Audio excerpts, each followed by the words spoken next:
What's no mean? Yes.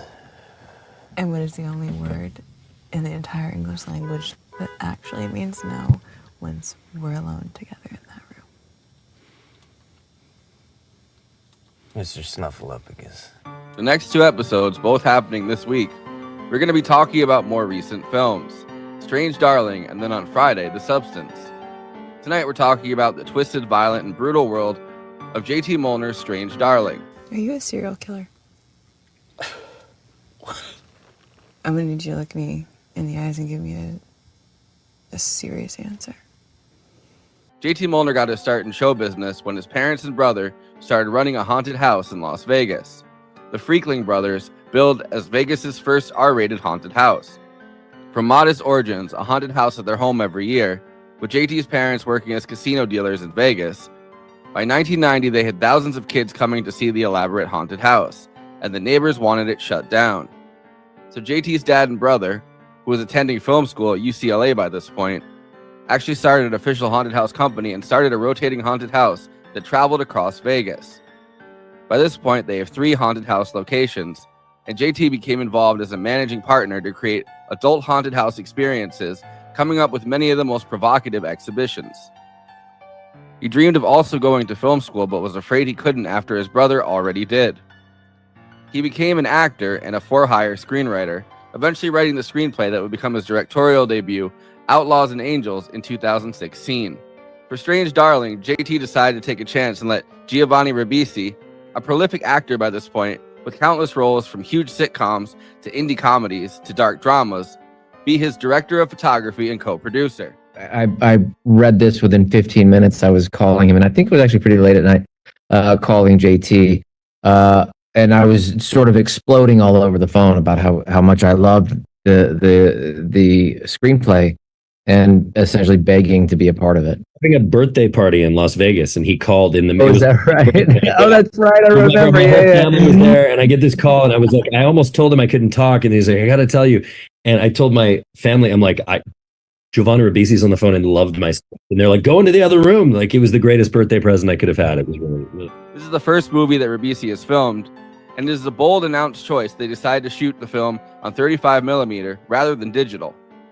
Mollner and Ribisi seem to work seamlessly, and this is one of the best looking movies to come out recently.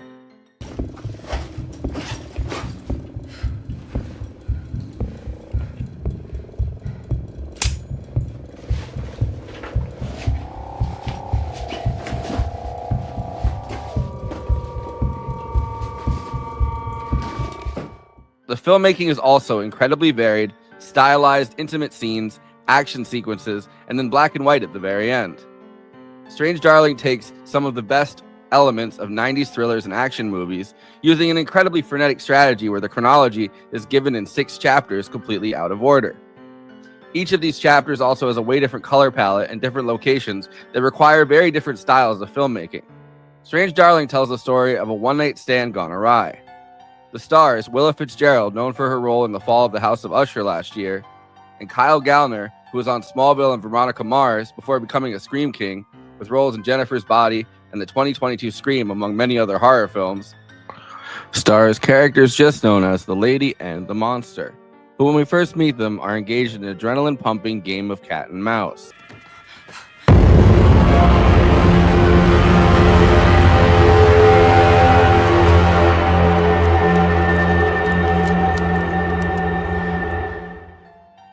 In the very beginning, we're told that this film is a true story and tells the story of the most prolific serial killer of the 21st century who killed from 2018 to 2020.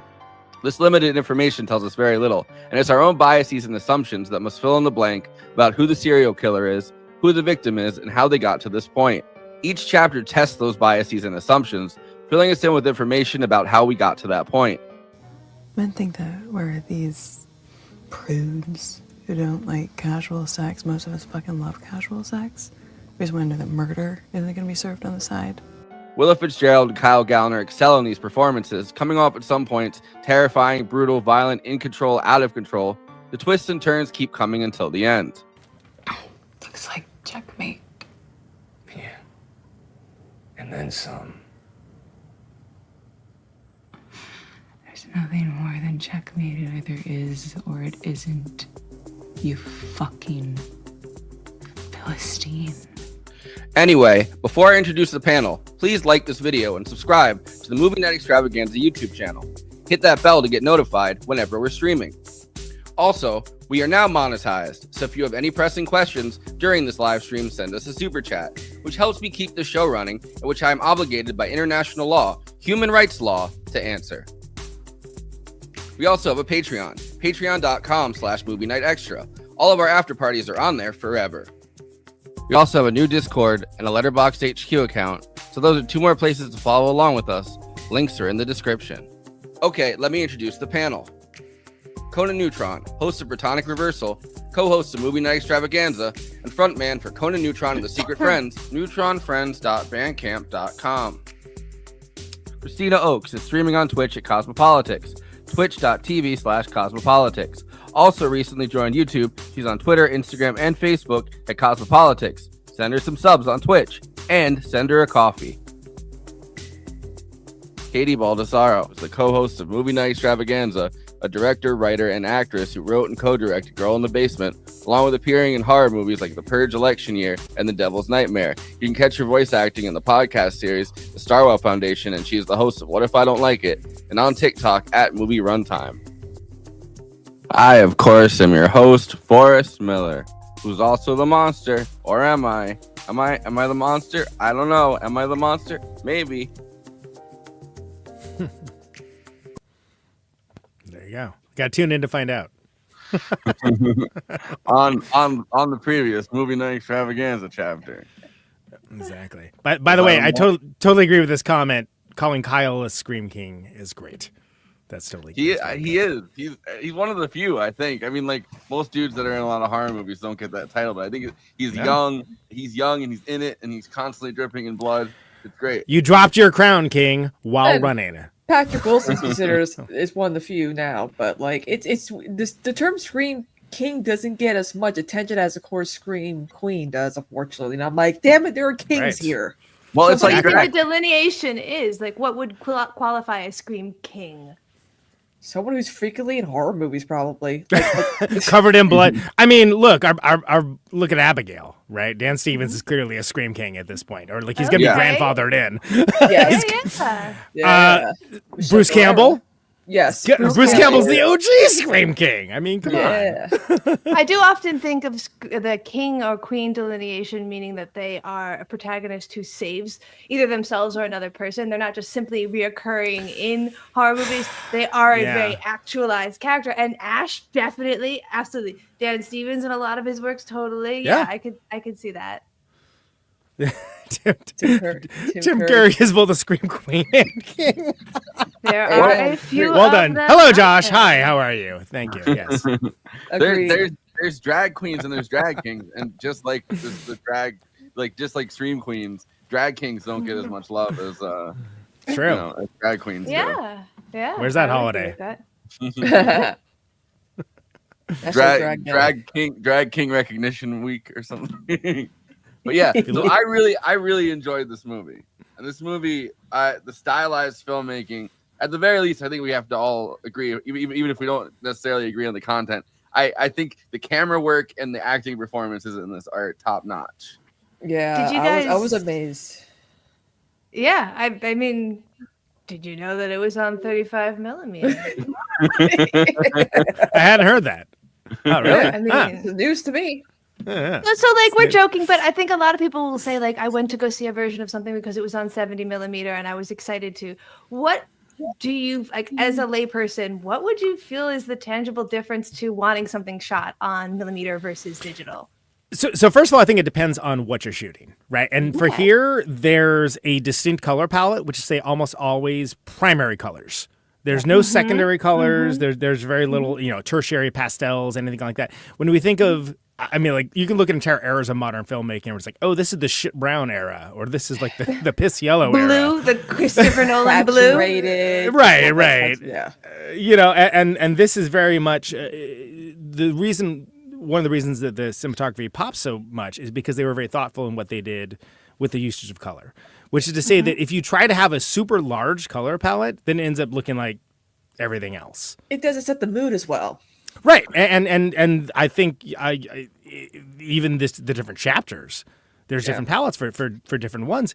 And some people have goofed on that. Okay, fine. But like, look at like classic 70s filmmaking. This is something, it just wasn't a choice not to. You didn't have the entire 72 crayon box. Yeah. Right? So you had to make hard and fast decisions that usually, in a lot of cases, like, I'm not a huge Argento fan, but look at Dario Argento. Like, look at Suspiria, which I don't like as a movie. Sorry, I'm very brave for saying this, but is obviously gorgeous looking. It's amazing looking, fantastic. It looks beautiful. It's not just on 35 millimeter. It's on that like nice Kodak. Like Kodak has done a lot to promote this movie. So their film stock is actually like the old style Kodak film stock, and they got it for. They seem almost a little bit defensive about it because like it's not just that they decided to shoot it because it is so gorgeous, but it's also that it's like a cost cutting measure, right? Because this is not a movie that costs a lot of money to make. It's actually a pretty contained movie, and they could get a lot of Kodak film for cheap because Kodak basically. And when we're saying like these are the colors that we're using, we're not digitally upping it after the fact when we're running it through a computer simulation. These are the colors that we're getting either by using setting and then kind of the process of making film visible after it's been shot. So I think that's a whole nuanced art that needs to be appreciated here. And I'm not sure if it's always clear when people say like, wow, it was on millimeter. Like that's what they're saying, that there was a shooting. The film stock itself does not make a fantastic movie, to be explicitly clear. It's really like, it reminds me of what was the movie, The Love Witch. Like I literally thought, I was like, this movie came out like what, 1974? And they're like, no, it came out 2016. Yeah. I'm like, oh. Well, and in the same way, there's a few like anachronistic things, you know, where you're like, oh, well, clearly that's modern. Like if you look at some of the other cars in the area and stuff like that. And here it's like they're cell phones, right? But like if honestly, I was thinking about it, if you take out the cell phones and like obviously the models of cars, it could be from the 70s or like the early 80s or whatever, you know. And that's one of the reasons I like it. And this film seems a lot more intimate. Yeah. Yeah. And the beginning tells you the exact time that it is. It tells you the period of time. Fictional universe. Let's be clear. This is not set on anything that is real. This is a completely fictionalized choice at the beginning. Yeah, and that's not. I don't think that. I think that choice was unnecessary. But I also want to say, that we were talking about X, like when we were talking about Pearl, right? And we were talking about the like the aesthetic choice of doing like a 70s style, like, you know, like a lot of the film that they were actually doing, they did it as if it was so that was shot on digital and they were trying to create a look like the film. They age it up to make it look like Texas Chainsaw Massacre or some other like kind of like from the 70s. But that's like, so the difference between this film and the aesthetic of shooting it on digital and then trying to make it look older versus this, which is gorgeous and it's dazzling and it's not overtly trying to do something completely stylized, although it is. But like I think that's like a big difference between when you look at like shooting on digital and then trying to make it look older and then shooting on 35 millimeter film or and then doing it that way. I think that's a good comparison. There's something that the cinematographer said in an interview that I thought was very interesting, which is if you shoot on digital, we should say who it is. Okay, can I get what I was going to say out first, or do we have to do that immediately?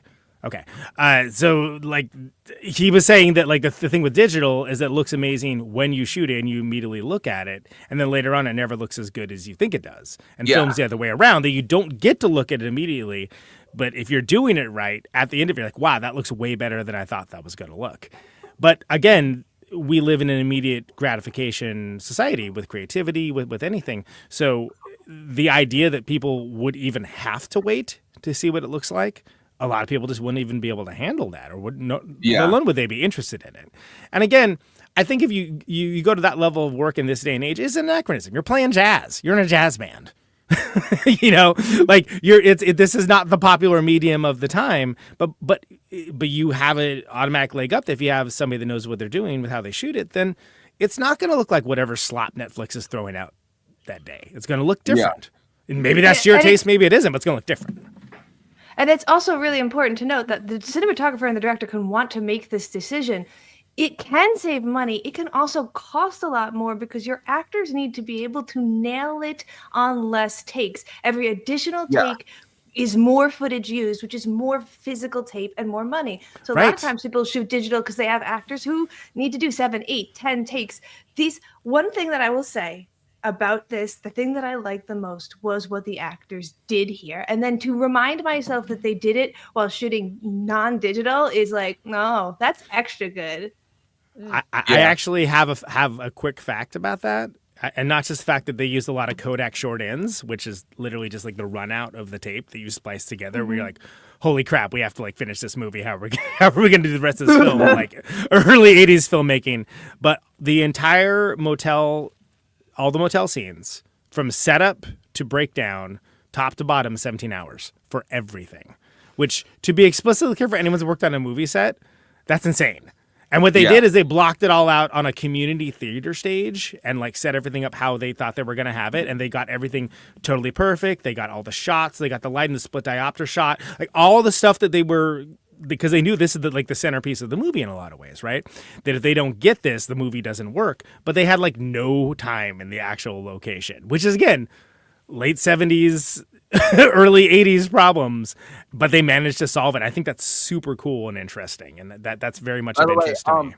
Other films this year shot on Kodak film rather than digital. Sing Sing, The Brutalist, Saturday Night, the I didn't realize that was shot on film. I literally just watched that. I assume they just applied a filter. I hate to be an asshole. And Honora. Shot on Kodak. It's all movies I either like or want to see. Yeah, there's a lot more. Kodak actually on their website, you can see all the movies that use their. Oh, are they like shouting them out? Yeah, check it out. All these movies do it. Look what we did. I do also want to say, I'm so glad to hear you say that that's how long it took the actors to shoot those particular scenes, because as an actor, being willing to put yourself in that emotional state in those particular scenes, I'm not going to want more than 1 or 2 takes. So let us do this as quickly as humanly possible. And also like, okay. Yeah, that makes that, I'm so happy to hear that for them. Be ready so you don't have to get ready. You know, you have to. Another fact about the actors, Willa Fitzgerald and Kyle Gallner actually lived together in a like a cabin in the woods for 2 weeks while they filmed this. Oh, that's not creepy, or cabin in the woods. I mean, saves money, I guess, and that, did not know that. Yeah, the only thing I knew from Willa Fitzgerald was obviously House of Usher, the one that came out on Netflix that I quite liked by what's the fellow's name? I can't remember. I never remember his name. Come on. What? We don't know who I'm talking about. the guy he did the church Flanagan? thing. Michael Flanagan? Flanagan, yeah, the Flanagan. Yes. She was 100% a standout star from that. Like, oh wow, what's she? I never know this person. Then it took me a while to realize, oh, she's the cop sidekick in Reacher, the Amazon Prime show, which is like not the Tom Cruise one, but the big guy who like helps out and like occasionally beats dudes up. She's like the cop sidekick in that. And I was like, I know I've seen her in some stuff, but what is it for? I'm going to be very brave and bold and say that she's very good in this, and it's an excellent performance. That is, you guys feel like remarkable.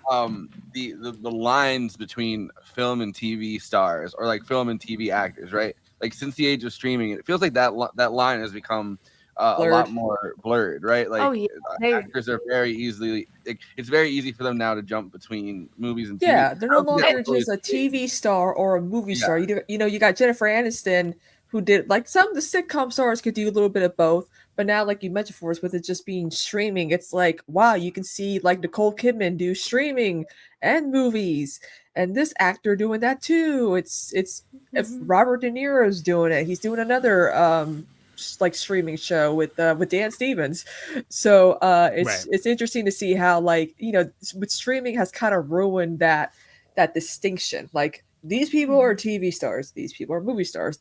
But what's TV? Because like monoculture is not what it used to be, right? So it's like it's all stuff we click on the computer. Is basically what it is. And you don't have to look too far back to see kind of when it changed, because there's a joke as part of one of the plot lines for 30 Rock. I always get the number of rocks wrong. That's the sequel. Too many rocks. Just a little bit. Ragnarok? Where Tracy Jordan becomes very famous for making that movie that's very serious and dramatic, and he wants to tank his movie career. And Baldwin's character says to him, "That's really simple. Just go back on TV. Nobody respects TV actors." And so that's like the early aughts, but that's totally changed now. So it's kind of within the last 2 decades that this is the case. Because we did live in what I believe was accurately called the golden age of television for a little bit of time there. The problem was people thought that golden age would never end, and we're now in the pewter age of television, something along those lines. Yeah. Which is not to say there isn't good stuff. There is, but there's way more slop for the piggies. Yes. Where it's like, oh, you like this? You fucking idiot. Here, have some other and slop. it becomes too overwhelming as well, because a lot of people are like, because so many people are like, I really don't know what to watch because it's just it's too overwhelming to finally pick something, which is true. And stuff is like there today and gone tomorrow, right? Like you like, I watched 12 episodes of that and I forgot it existed 2 days later. And then it gets canceled it. COVID was like the nail in the coffin for the golden age of, like prestige TV. Like, not saying that it wasn't already kind of in the coffin, but I feel like the final nail. We were maybe in the Bronze Age once COVID hit, but it definitely like whatever is after this. This is like, the freaking cubic zirconia age or whatever. I don't know. Yeah. What do you guys think about the chapters not being in order? Love it. Yeah, I like absolutely love it. But I have to say also when I saw it absent of any knowledge of what it was or anything about the story. I saw, by the way, a lot of people on Letterboxd, I figured it out from the beginning. Good for you. Here's your cookie. I don't give a shit. Doesn't matter. Doesn't matter to me. Like, how do you figure it out at the very beginning before the movie officially sets in? Okay. You see a guy, super genius, I guess. You see a guy and a girl, and you're like, I bet the girl did it. It creates a situation where anytime you have a narrative that is chopped up and is non-chronological, non-linear, you know that you're going to have a questionable narrator. So for the first thing that you see is a guy chasing a girl in a story where probably everything's going to be way different by being out of order, you could pretty much ultimately assume right away that there's probably more to this story, and I think that's what people are alluding to. It definitely reminded me of, I think they're just bragging actually, but to my knowledge, but maybe I agree. I definitely agree with what you're saying. The second this started, and I knew that it was on out of order chapters, and we saw that is my first thought. I was like, oh, so it's gonna be switch. All right. Well, I'm just developmentally disabled then, I guess, because I didn't guess it. But it doesn't matter if you guess it or not. It's fun. Yeah. I wanted to say that, Forrest, you mentioned something really interesting about the way that it was that way, and it reminded you of 90s movies, reminded me of Memento. You had mentioned Coen Brothers. I think that that's definitely in there. We're talking about 70s as well, but like you can kind of go to the 90s here too. Yeah. Well, I mean, and the thing is that Miramax is the one who, Miramax came back, I guess. I mean, they've done a lot, I guess, kind of recently, but I feel like they've been more low key. But they're the ones that actually found the funding for the. Can we talk about the elephant in the room that you've got Miramax and Giovanni Ribisi, and there's so much whistleblowing association around condoning rape and rape stories that it's like, of course Miramax. I know it's not Harvey Weinstein's Miramax anymore, but like, but they were a powerhouse. They were the film studio, especially with Harvey Weinstein, to bully people during the Oscars, which is why Gwyneth Paltrow won for fucking Shakespeare in Love. I'm still mad about that. That makes no sense. Just whatever. Anyway, carry on. But I mean, yeah, Gwyneth, you're on blast.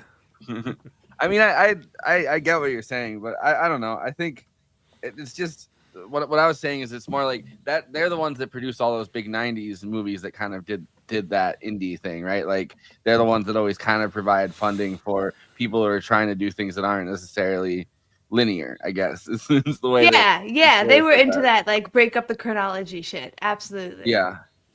And I feel like A24 has kind of taken the mantle for what Miramax was in the 90s at this point. Like they're the ones that, jump on production and distribution for a lot of filmmakers that wouldn't necessarily get their due. And in the same way that Miramax kind of, I mean, they it's 2/3 that and like 1/3 American indie, right? Yeah. But like American indie doesn't really exist anymore. I mean, even Sean Baker's mainstream. If only A24 had their own Harvey Weinstein type to bully Academy voters. Into like, hey, get Pearl an Oscar. Like if someone at A24 is like, look, we are very known for horror films. Fucking nominate horror films and let someone goddamn win. See, okay, Kristina, this feels like a Gollum situation where you're creating a golem to accomplish a task, but the ask is not specific enough, and that ends up being a movie in and of itself. Is all I'm gonna say. I'm just imagining. I hear you. His name's Harvey Wokestein. He's the woke Harvey Wokestein. I did. We'd like to welcome all our serious film fans from our last episode, World on a Wire. This is what we do. Yeah. I did want to talk about a film that this reminded me of that was way older than what we're talking about. And they kind of allude to it when they pull up to the hotel. They pull up to the hotel, and does anybody remember what the name of the hotel was? Oh, no, actually. Crickets. It's Da Bleu Ange, the Blue Angel. And that's a 1930s German expressionist film about the struggle and destructive nature of obsession between a man and a woman, where a man, a teacher, German teacher, becomes obsessed with Marlene Dietrich's character. This is the movie that has Falling in Love again in it. Really great performance. She's a nightclub singer. He goes there to yell at his students for going there, falls in love with her, quits his job as a intelligent teacher, professor, someone you would feel proud to be, and marries her. She keeps being what she was the whole time. She's not really portrayed as a villain. She just is sexually liberated because it's Germany and they're trying to make a comment on that. And he becomes a clown and a joke, and it's like, oh man, this poor man, this marriage to her kind of fucked him up. But it's very parallel to this in the same sort of way that that tried to take on what was going on in expectations in Germany and the way that people were supposed to behave versus the way that this artistic movement wanted to behave. I feel like Stranger Darling is attempting to make those kinds of commentaries about gender specifics and power and victimization in modern day conversation. But I got to a weird conclusion as to what they were trying to say. Before I just push that all over everybody, what do you guys feel like they were trying to say? I mean, I don't necessarily think that you can take a serial killer story and put on like a, I don't know, like a broad brush, I guess, because they're not looking at people that are everyday, this is what women are like, this is what men are like it's a twisted story of someone, and they have it even in the names, right? Like the Electric Lady, the monster, these are more archetypical, I don't know, almost like fantasy mythological kind of archetypes rather than it feels like, rather than trying to say something about the modern world in a way that would be universal. Because the second you're like, oh well, this person's a serial killer, it kind of takes away that universality, because most of us are not serial killers. And not giving them straight up real names means that we can disconnect to these characters in a sense. It's like we know that they're not good people, and we don't want to get attached to these people too. And I feel like that's why they do like that archetype thing that you mentioned, Forrest.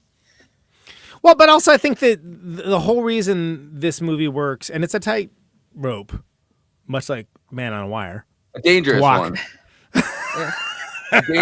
Not World on a Wire, Man on a Wire, the tightrope movie. I think it's hard to walk, because I think one of the reasons why it works as such a jarring transition is playing with the expectations of what you see, and it's very deliberate. It's there's nothing subtle about it in any way, shape, or form. One of the first scenes we see is what we assume is a final girl trying to escape a killer, right? I mean, all of us, we know that, we know the tropes, we know the genres. We're so used to seeing it barely even registers. It's also well, what else is this going to do? And so I understand the whole I'm immersed in this world, I'm seeing this, I've heard this is different or weird in some way, so there must be something different about what I'm seeing. I'm not sure if the average film goer is going to feel the same way, but by the same token, I don't think you can do this with the same panache if you don't do it from this time. And that's coming from someone who just said, I feel like this movie looks like it could come from any time, minus the phones and the models of cars. It's there's nothing. What's different? People have been doomsday prepping for years. decades. You know, like Yeah. it's not anything that like is like new under the sun. We Well, actually my question- know someone who does that, who still doomsday preps. They got Sure, but what I'm saying is that like Course. we have years of horror movies, of thrillers and whatnot, and expect to see a dude with a gun chasing a woman who's screaming and bleeding. Like, and of course we're gonna think it's gonna be the one thing, and then it does the thing where we get a few acts out of order before we see that it isn't what we thought. And for me, that's very fascinating, very interesting. But I understand that on the path to get there are things that are upsetting that taken out of context, you're going to take it to be like what you're looking at, because you're meant to take it as what you're looking at it so that they can pull the rug out from under you. And there's things that, you know, Shyamalan's built a career on this. But my question is still, what do you think the message of this movie is? I mean, I don't think it's coming out with a message. I mean, there's people that say, "Oh, it's a men's rights activist movie." I'm like, I think that's developmentally disabled of reading of this. Like, that's absurd. There's people like, Well, "Oh, the director's a misogynist." Dude, I mean, I don't think would that at pull your all. opinion back, because I kind of do feel that. I feel that when you make a movie that uses these kinds of tropes and then you don't have any message, you kind of leave yourself open for a dog whistle situation where you can say like, if you see that, you see that. I didn't put that in there. But ultimately, like, there's a lot of questionable situations that lead to, again and again, a man being proven to be intelligent and right and wrong, where a woman is stupid and is using her feminine capacity as a weapon.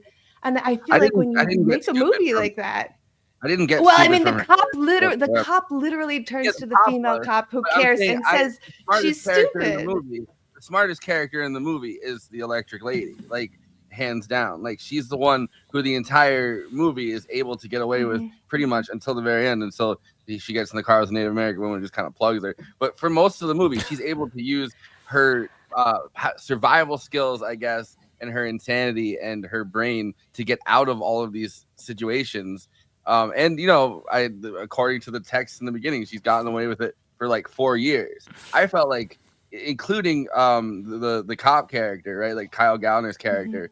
Like, I feel like he was pretty fucking dumb, honestly. In the way that, like, in a horror movie or something, right? When you see someone get murdered, like, It's a Scream King, yeah. Yeah, like, dude, get the fuck away from, like, don't just chain her up and then expect that she doesn't have some kind of weapon in there to take you out with. Like, being incompetent as always. Yeah, which is what like, some characters, some villains, you know, you think that, oh my god, the bad guy's gonna win, finally, but one little fuck up and they don't know that they kind of met their match with someone who could be equally as bad as they are morally. I mean, I think that making a point about, like, I see where you're coming from in the sense of making a point about victims not always being victims and cynically using that as a weapon to get away with what they're doing is Like kind a of plot twist. but it's also like, that's kind of maybe not men's rights, but it's kind of like, like that kind of cynicism about it is definitely can be used as a dog whistle. But I didn't feel like it was saying anything about gender relations as like an overall thing. I don't know. So all right. So what I will say, and I reviewed this a second time on Letterboxd. I'm not sure if people saw it because I had to spoiler tag it manually and put it all the way down. But I do acknowledge, because the first time, like, I was trying real hard to be like, these are the reasons why I'm excited about this without telling you anything about it, because if I tell you anything about it, it's going to change the experience of seeing it. But I do think that, and what you're talking about is the male cop saying to the female cop, "You dumb bitch," and the use of false rape as basically all of the interactions in the hotel, and then also the interaction where she plays the false rape victim to gain power and get out of that situation. Yeah, talk about all of that, and then the fact that it's set in a false real world to make it seem like something that could have actually happened. Well, the thing I'm gonna speak to is that I do think that's one of the few scenes I think that you lose that and you still have the ability to get them into the car and move on with the story the way you want to. And I actually think it would have been better if the male and female cops roles had been reversed and it had been like the male cop that had like believed her, and the female cop that was like, "What are you doing?" And I think that's an easy change, and it's easy for me to armchair quarterback on a movie that I had no part in doing. And I think it's fraught if you're dealing with these kinds of tropes and you're dealing with these kinds of upending of conventional gender stereotypes and violence and things along those lines. I think you do need to be a little more mindful about that. I do not think you need to have a teachable moment, though. It's about serial killers and the fact that this is a serial killer that, in a way that you wouldn't expect. But that one scene, I think, does lessen the movie. And I think it's, dude, I solved it in 2 sentences. You know what I mean? But it's what it is, and I see where it's a full stop for people about that kind of thing, and that they don't want to see anything more than that because it perpetuates dangerous stereotypes. Understood. Have you seen Straw Dogs? It's from the 1970s, so we don't give it the same level of scrutiny. But holy crap! Or I Spit on Your Grave, or I mean. But we expect more now. To watch, so but I think also that the conceit of what they're trying to do, and for me it worked, for you it didn't, doesn't work if it's not done in the modern age as well, because it takes that upending of it. So in your case, I think, and I think it's important to mention that. So go ahead. Yeah, I was going to say, I think the fact that you solved that so quickly is what I'm talking about when I say dog whistle. Like, they could have. I don't hire me as your script punch-up artist, please. I please. don't believe that anybody who read that script with this kind of thought, and I'm sure that could not have come up with that very quickly, and yet it was filmed exactly the way it was filmed. So I have to ask, why? I mean, I think to some degree, and I agree with what Conan said, and like fixing it that way. I think to some degree they also got lost in their own like misanthropy at some point. Well, they got lost in their own. It's a very misanthropic script. Anybody that's not the Electric Lady, pretty much, including fucking Kyle Gallner, it's just so unbelievably stupid in this movie, right? Like in a way that only in horror movies. He is a cop.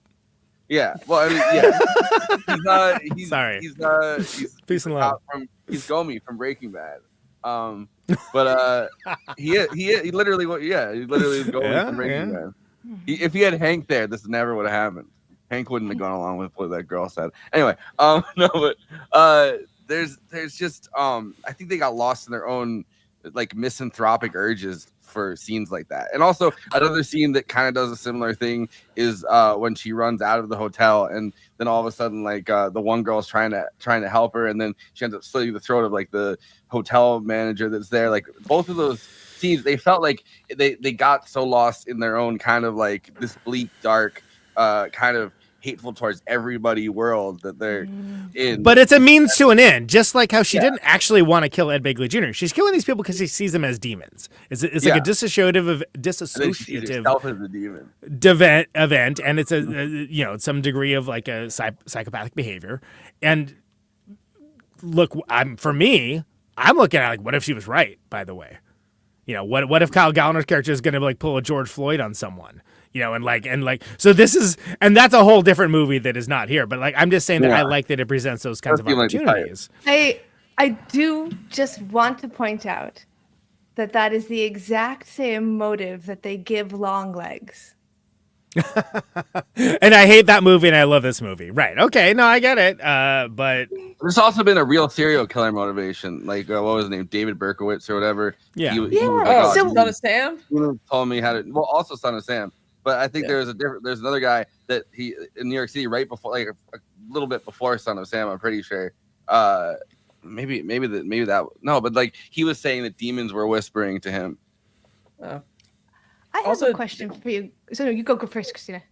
Also, Dave Berkowitz. Oh, yeah, I guess that is Son of Sam. Yeah, he's the reason why prisoners can't profit off of like their themselves, because he kept doing interviews and shit like that. So thanks. I learned today that he was in the Walkill. He was in the he was in my local prison, or maybe. I see what you're throwing down, Rick. Oh my god, that's crazy.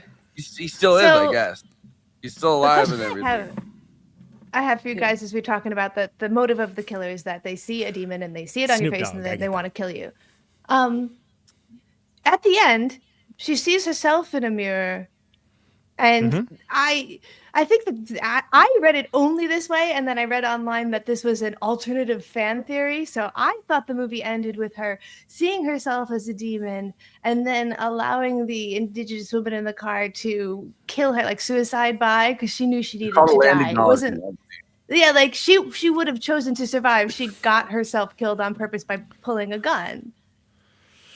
So there's a lot of theories about this, right? And some people say that she was getting out her gun to shoot herself, but she was so like wounded, it looked like she was gesticulating at the woman, et cetera, et cetera. I mean, I think it's interesting to wonder at the motivations of it and why it might be. However they got there, the idea of like this movie with this incredible color palette, it's like showing these like eye-popping, like gorgeous colors the entire time. You see them gradually fade to black and white as she like passes from this plane of existence.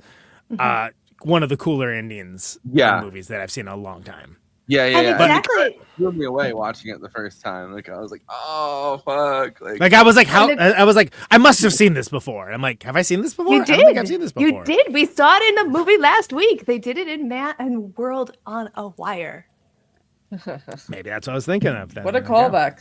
Yeah, it's please watch the World on a Wire episode. It should be much more popular. It's not like we did it like a week ago. What are the chances that we would watch ago. a movie from then and there that do the exact same thing? Is kind of funny. What are the chances that we are super geniuses that tie everything together? Well, yeah, watching we planned this, guys. Conan specifically wanted to make us do Strange Darling after a World on a Wire. I mean, within worlds, people. We talked about Pearl. Like, I feel like this movie is very comparable for the woman serial killer kind of trope, right? We talked about Pearl less than a month ago. Like, it's another. That's right. That's right. Somebody was shouting out Pearl in the comments. Yeah, how crazy that both of these are in the same month, which are two different girl boss serial killers. What's the hashtag? He did nothing wrong. women in men's field serial killer. More female serial killers. Eileen Wuornos, she was right. Okay, I will say that. Statistically, less than 2% of serial killers are female. Oh, it's a fiction, of course. I think those numbers need to go up. That's why we're covering. Exactly. We are pro female serial killer. Before we go past that, the ending, I'm not sure why they would include the shot of her seeing a demon on her own face, if not to have some sort of implication for the next 30 seconds of the film. Well, I mean, I think, like I said, my take on it is that she was going to do what she'd done to the other people she had seen that had the demon face, and she was going to kill herself, and that's why she was also crying. But she was so kind of like enfeebled by the ensuing battles from before that the driver, as she was credited, was like, oh nope, drawing on me, not in this lifetime, and which amounts to the same, right? And I see what you're saying, and that's where. Again, it depends on where you're looking. Like, there's a version of this story that's like her version. It's Electric Lady's version where she's the protagonist. That would be interesting. I would like to see a prequel where it's all of her other killings, but like she doesn't get caught, right? And again, how fascinating would it be? Like all the people she's killing are people that are going to do horrendous crimes in the future that will negatively affect society in like the future or whatever. I mean, take it wherever you want. Like, it doesn't need to do any of that, but like it's introduced late in the movie because you're you don't really get why she's doing this, but you also see like there's an immediate, like when she kills the hotel lady, she doesn't want to, but she's using it as a means to an end to get out. She doesn't want to kill Ed Begley Jr. I can remember his character's name, by the way. I love that couple, Barbara Hershey and Ed Begley Jr. doing great work. Barbara in this. Hershey's fantastic. Also, Keith Carradine, who I was saying is on the soundtrack. Barbara Hershey's. They were married. Is Keith Carradine's like nephew or something? Yeah. That's so cool. I love that. Well, idea. And we should talk about that version of Love Hurts for sure. But just to finish that point is to say that you don't like. Why is she remorseful about those two and not whatever she does to the Scream King? Well, because she sees him as a demon, and we see that like later on. Now, is that real? Is it some clear psychopathic episode? we don't know, and it actually doesn't matter. And I'm glad that it's only 90 minutes instead of having like another like 40 minutes trying to explain that stuff where it's like, oh my god, like unless you got Morgan Freeman in there to do some like Shawshank Redemption style narration. But I had questions about a lot of the stuff, and I mean, not to victim blame Kyle Gallner, the cop, but like he's a cop, and my assumption was that she was posing as a sex worker at a bar. And that's how that's what we saw off screen. Kind of like Promising Young Woman style. Yeah, like she was posing as a sex worker at a bar, and he picked her up, and like attempting to do some kind of like want to have sex, but also trying to do like some kind of bust eventually when he finally got to have sex with her or something. And I had questions about like, or at least in my mind, like I was thinking about. He ended up being a cop, and it's like kind of makes sense. Like, cops do the whole sting thing, and then a lot of them actually take advantage of that job to like basically, I mean, not tell women like it's borderline rape pretty much because they're not telling them that that's that they're a cop and this is a sting situation and all of that. There's that the whole issue of consent would be different if they knew that that person was a cop. But like I guess maybe I just projected that onto this, but like that was my feeling on that she's a sex worker rather than just random hookup. Because she kind of implied that when she was saying like, oh, you wouldn't believe necessarily that I don't do this very often, and I thought that's why she had said that. But I just thought she was a normal girl. Yeah, I thought that they met each other on the apps, and he was like, "Yeah, I'm married," and she's like, "I don't care what you're."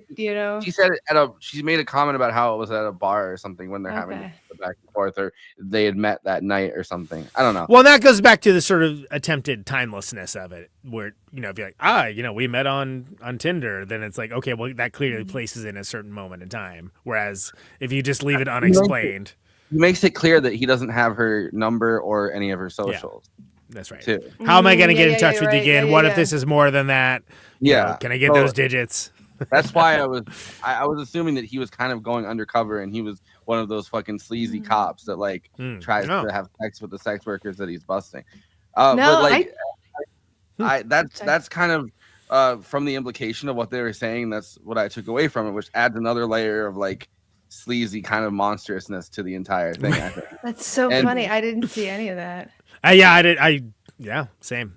I just assumed it was like an online, I felt like it was or a blind date or something. I don't know, like whatever. I'm blind and I'm on a date.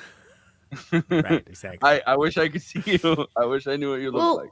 We see. I wish I could see this great blue lighting. Anyway, go ahead. Sorry, Forrest. I feel like I cut you off. I wanted. No, I was just saying. That's what I got from between the lines of their conversation in the car. I don't necessarily. I mean.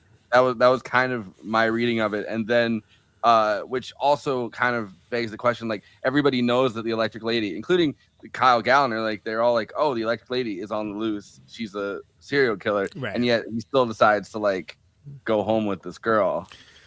That's dudes though. I know. But it adds like a layer of like not the victim blame, but like you're just gonna go back to the hotel with, like, and then be like, oh, she was a serial killer that's been in the area that takes down guys all the time. Like, yeah, that was her. Like the girl right under our noses jumped right into my car. Like that was that. Yeah. Well, we don't see him actually. Like the only thing that we see that people respond to as being like, yeah, he sucked, was seeing his badge, which is hilariously timely. But we don't. Which is a great, just kind of faux reaction. Yeah. Which is like the audience feels the same thing of like, oh. We don't actually see him do anything bad. He's very thoughtful, very considerate, stops when she's supposed to stop, when he's supposed to stop, does everything that's asked of him. Like, I don't see him as a monster at all, and then he gets horribly hurt, so everything he does after that is kind of justified. I don't even know why he's called the monster except to be a red herring. Yeah, I mean, he's a man. And you know what else begins with an M? Monster. Well, they call him the demon, right? Which is even worse somehow. Yeah, I mean, like that. But I think that's just it's just a red herring.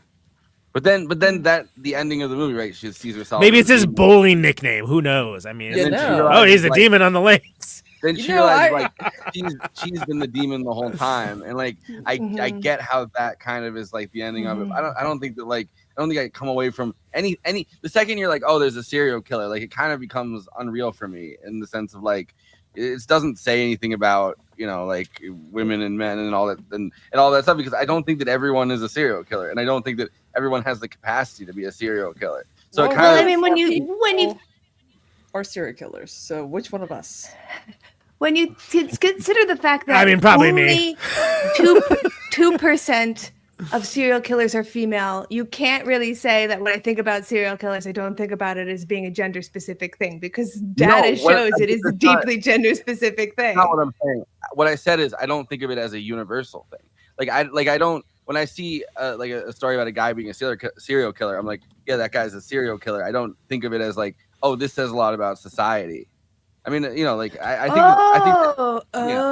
that gendered violence definitely does, and I think that the fact that more men are serial killers, yeah, I mean, like the vast majority of serial killers are men, right? Like I do think that is a gendered violence thing in a patriarchal society, but I don't like. Second, it's a story about a serial killer, right? Like that is an infinitely small percentage of the population. Yeah, I mean, and even in popular media, there's that Charlize Theron movie, right, which I believe is actually called Monster. If I remember correctly. About Eileen Wuornos. She did nothing wrong. I'm here to say it. Okay.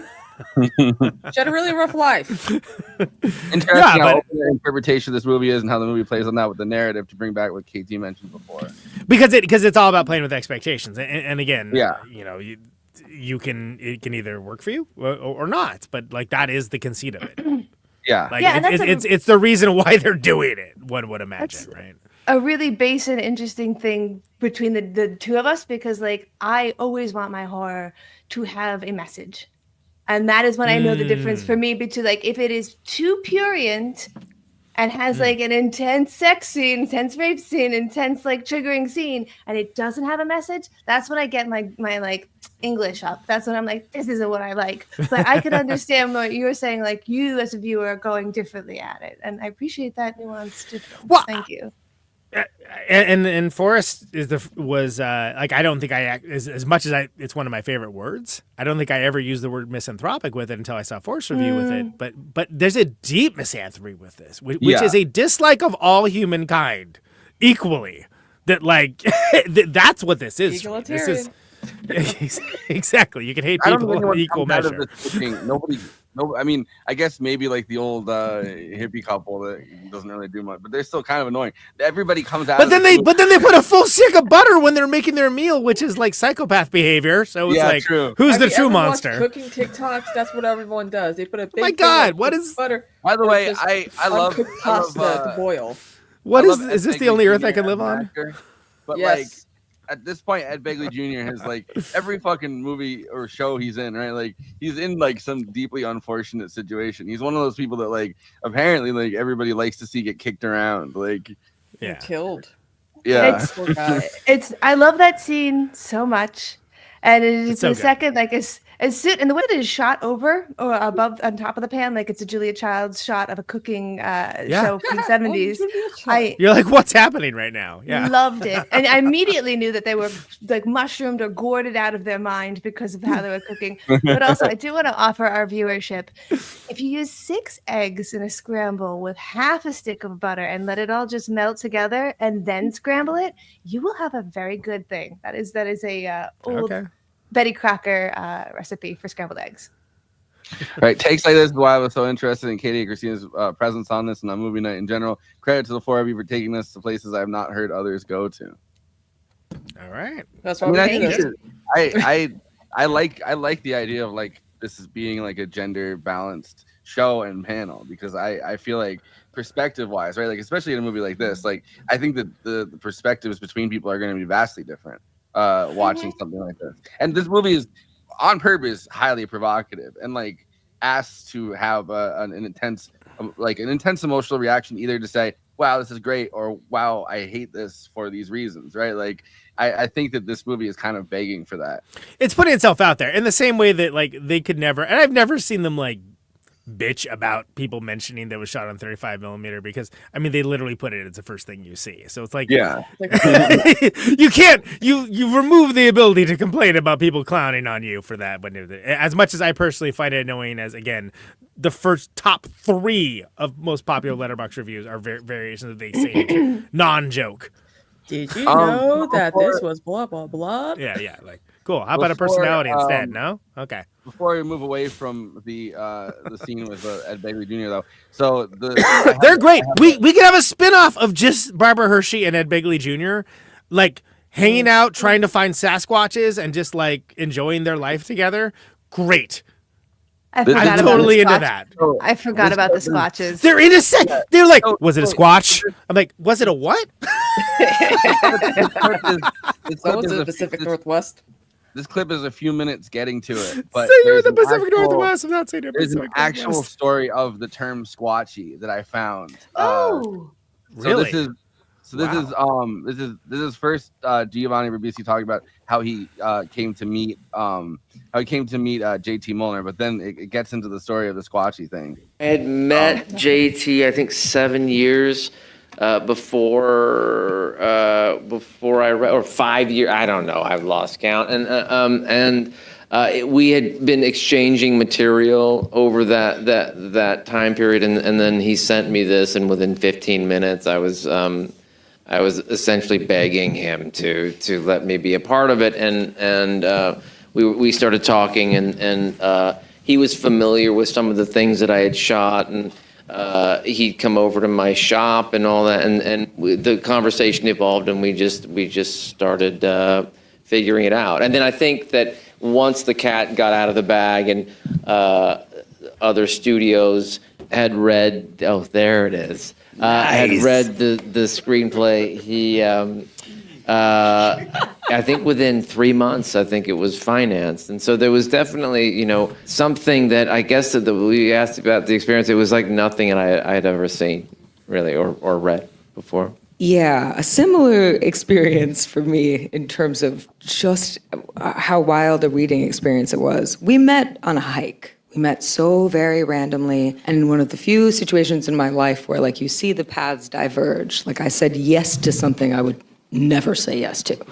And we met very randomly, and we kept in touch for a couple years. And like 2 years after we met, he sent me the script.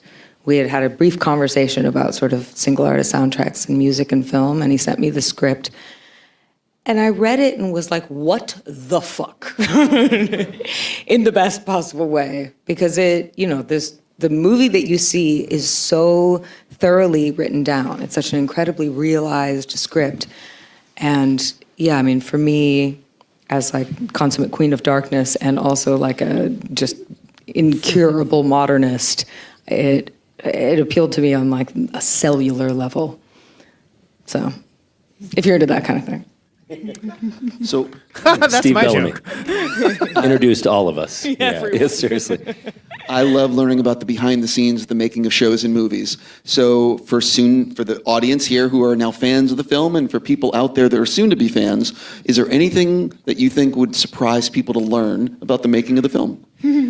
Well, Roy Lee, if any of you get to meet him ever, you'll be lucky, because that guy is a magician and he just gets stuff made. So Roy Lee and Steven Schneider read the script. My agent sent it to them. Giovanni and I had been talking about getting this movie made, and it has very few characters, and it's contained. Like the early Polanski films, kind of very few characters. It's a very small, contained thing, and we thought we could make it for very little money. And so Vani and I were going to just scrape up the money and go make it somehow, And then my agent read it, and he's like, I think we can get something done with this. Can I send it to Roy Lee?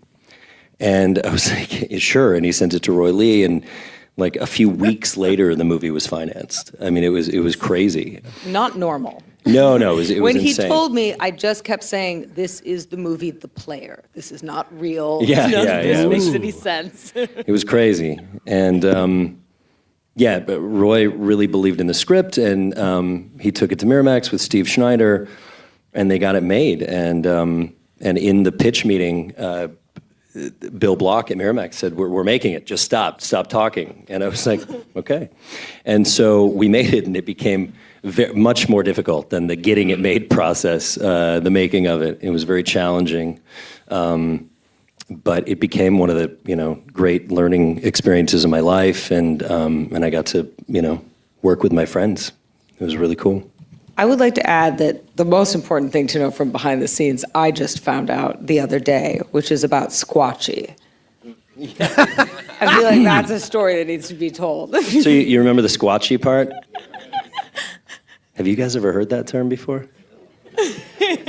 So there's a bar in Portland, Oregon, called the Lowbrow. Yeah, the Lowbrow. I recommend it if you go there. It's a really good bar. And we would scout all day long, and then we would drink into the night. Me and my producing partner, Giovanni, slept in the room usually. We had to have somebody who kept their shit together. But no, we went in the woods one day. We didn't drink all night every night. But my producing partner, Chris Ivan Seving, and I were in the woods all day long one day scouting with you and Michael Zampino and all those guys. And then that night we went to a bar. And we're sitting at the bar, and this guy's like, what were you doing today? We're like, we were scouting in the woods. And he goes, whoa. And I said, what do you mean, whoa? He goes, it's squatchy out there. And I didn't know what he meant. I said, is it like squishy, like the ground, like it's wet? Like there was a rain? And he goes, no, it's squatchy. And Chris says, like Sasquatch? And he goes, don't say it out loud. And so that's why Barbara Hershey says that. And I told him at that bar in 2021 or 2022, I was like, I'm putting this in the fucking movie. And so we put it in the movie. But the strangest thing about it all was that we went to a restaurant the next day, and I was telling the story to our server, hoping to get some mutual laughter. Like I thought we could joke about it. And I was like, this bartender said squatchy, and there's Sasquatch, and she's like, don't say that. And I said, she's like, it is squatchy out there. So I think it's like a thing in. I think it's fucking squatchy out there. In Oregon, it's fucking squatchy. So it was great, and I'm so grateful to the Lowbrow for giving us that thing. Some hat. Does Sasquatch does Sasquatch appear if you say Sasquatch? You're like, No. Sasquatch. Oh, like Squatchy. I wish Beetlejuice people and or always Candyman rules. Yeah. Kind of get them on. It's Beetlejuice rules. You say Sasquatch 3 times, and it's like. Well, Candyman does the same thing, but it's more effort. But Beetlejuice out on HBO Max on December 6th. There you go. Very Nice. soon. Very soon. Yes. This movie just the came day out after on my HBO. birthday. Look at that. Max.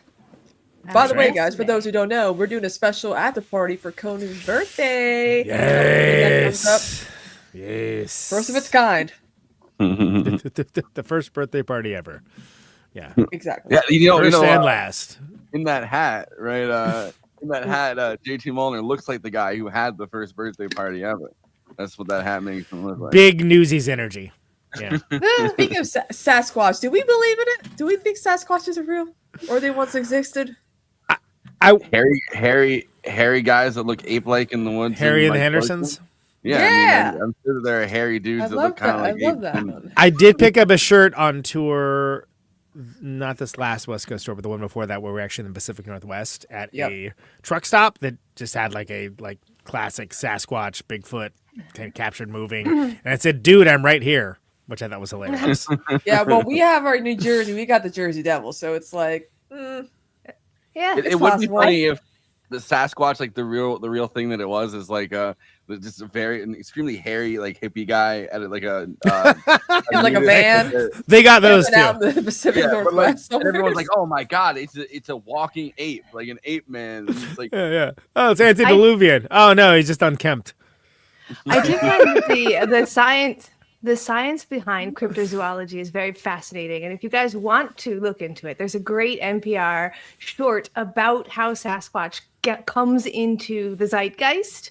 and why it's culturally necessary, why cryptids wind up existing in each different state. It's very fascinating. Obviously, I don't believe in Sasquatch, but I do believe in the science as to why we need him or her. Hashtag not all Sasquatch. Because Yeti kind of came up in a totally different region at a different time, et cetera, et cetera. And the idea of, well, again, for those of us that have been to the Pacific Northwest, I know many, many times I have, a lot of forest. There's a lot of forest around. Like, I don't mean like these East Coast forests. The same way the Atlantic Ocean, cool. Have you seen the Pacific Ocean? Because it is very different. And you get a sweeping sense of scope and scale that color too. You really do need to almost, you can imagine creatures that you don't understand walking around, and apparently according to that Sasquatch movie that came out earlier this year, like getting up to all kind of shenanigans. But it makes sense, right? What's truly fascinating, though, is that every single state has a cryptid. So while there is reason for there to have such a big one that goes into your woods, like every damn state has a cryptid. It's interesting culturally why we create them. Okay, ours is Champy. That's kind of boring. I feel like Champy. do. It's like the Loch Ness monster for it's like Lake Champlain. But we can't let any other country have something. We have to create our own. God damn it. Wait, we got our. So Jackson, goddamn. So I know the answer. I know the answer to this, but I looked it up. I tried to look because there's a movie about it, and I was trying to remember what it was called. But I looked up Wisconsin Monster, and I immediately autofilled Wisconsin Monster Trucks. I'm like, God damn it, that's not what I was trying to look up. Like immediately. So but it's the Beast of Bray Road is what I was trying to think of. And, that sounds not cool. And you wonder why Ron Johnson won that Senate seat. So we got a Lizard Man, the Gray Man, Boo Hag. So depressing. You get a couple, River Runner, Third Eye Man, House of. Well, I mean, there's also the famous Chupacabra. One of the most. This sounds like a lineup of like the Inhumans or something. What are we doing here? Bigfoot here, like no. I mean, you come from the state with one of the most famous ones, I think, in the Northeast. Jersey Devil, baby. Yeah. Hell yeah. That woman was like, make this kid a devil. I'm tired of giving birth to all these goddamn kids. And lo and behold, she got her wish. Which one is Mothman? Which state is that? West Virginia. I remember it's a state we always drive through. I'm like, fuck, I want to take a picture in front of the statue. And we never have time. Never. It's never once happened. I only know that it's West Virginia because Mothman, I've driven through West Virginia a bunch of times too, but I only know it's that because there's a picture of Joe Manchin fucking standing next to the Mothman statue. Oh my god. Which one's a bigger monster, am I right? Anyway. Mothman did nothing wrong, to be honest. So yeah, I love the Ed Begley Jr. and Barbara Hershey. It is a long way from beaches. I forgot Barbara Hershey was even in that film. That's a long time. So was Mayim Bialik, and she played the young Bette Midler. But like, I love their whole characters and their sort of lived-in backstory that we only get like a brief window into before the Electric Lady just destroys everything. Their own movie. It's great. I mean, I love that kind of stuff. I really like that, like they kind of hinted their story where it's like oh no, we're not mountain people, we're just some old hippies, and then she's like, okay, I have a confession, we're actually doomsday preppers. It's a big overlap. I have to imagine, like, in her world, that's like a big reveal. Oh yeah, because they probably have. There's probably some other people that live like on the next hill over that they think are total assholes that like characterize themselves differently or something. You know, it's like some internecine like petty despotism going on where there's also Hatfield and McCoy style. There's a weird line that I wondered about. There's like, it seems like almost like a flash Beast of Bray Road. Yeah, it's not a good movie, but it's an interesting fable. Yeah, it's like almost like there's that moment where she's banging on the door and they're just like, oh, that's that crazy lady or something, and then like makes you wonder, like, has she been there before, or is that just like, oh, they saw her coming? Oh god. Yeah, like, well, they're blasting out that weird sort of Art Bell sounding Art Bell. I'm dating myself. Kind of conspiracy AM radio like thing. Like outside, they're broadcasting it outside their house, which is sort of like, what are you walking? Like, when I first saw it, my first thought is, she might be walking into a situation that's way worse than Kyle Gallner chasing after with a shotgun. This sounds like super culty. I was literally in a horror movie where that happens. Where Yeah, the person runs away and then they come to my house and I'm like, I'm sorry, I have to kill you now. Ha Yeah. Yeah, exactly. Well, that's that classic out of the frying pan into the fire plot device that I think works really well in a lot of movies. It's like, oh, this is gonna be worse. I mean, The Hobbit kind of does that throughout the entirety of it. It's like every time you think like, oh, he's off the road, it's like, oh no, he's somewhere worse now. Well, and for me it works too because the whole thing of the, I don't know, what do you call them? The freezers, the freezer she hides in, right? Like the meat freezer, ice box. Sure, okay, and like we all got names for it. In every state, there's a different name for that kind of freezer. We call it Sasquatch where I'm from. No, but we I don't think I've seen that in a movie. I've seen a lot of these, these kinds of movies and horror movies and whatever. I don't think I've seen that specifically, but I do like the fact that, like, yeah, cool. The stuff that's in there has to go somewhere though. And so she just pitches it outside and even, coked out Kyle Gallner, Scream King, is like, what is that a pot roast? Like, what am I looking at? Like, why is this in the yard? So, like, obviously that's her undoing, but like, it is kind of ingenious because not only she just jump into it, but she jumps into it. She grabs like the jacket too, so she won't freeze while she's doing it. And it is sort of given limited options for the Doomsday Prepper's house. It does make sense for me, and then it also works because, again, non-sequentially. Before we know what's going on, you see the whole "here, kitty, kitty" thing, right? And like, which is genuinely terrifying in the way that, dudes with guns who may or may not be cops, in this case they are, can be, and it's understandable. So it evokes the proper amount of unease and terror that should come with that. Yep. Speaking of kitty, kitty. Getting the 2 kittens tomorrow, y'all. Nice. I thought you were going to throw to a sponsor. Gritty Kitty Cat Litter as a big fan of. Oh my God. I saw that when we were shopping for cat litter. I'm like, wait a minute. I've seen this before. Before we move off that sequence, though, I wanted to say I also really appreciated the shots of Kyle Gallner slow moving through the house and then he shoots each one of the like quilt baskets pretty much that are on the right. Yeah. Like, and everybody knows, like, I mean, like, going to like a grandparent's house or something, they all have that kind of like, like one of those baskets at the end of the bed, and you like neatly put the quilts in there. And each one he's he's like, God damn it, because she's not in there, like. And it's a real gamble to go inside the freezer as a choice, because not only is it cold, it is a limited supply of air, and she's got the lighter lit, which is taking up some of the oxygen. So she's got a real gamble that, like, he won't find her, and he will leave immediately. There, like, if you lean on that the wrong way, you mace yourself. Oh, fuck, like, yeah. Oh, the bear spray, yeah.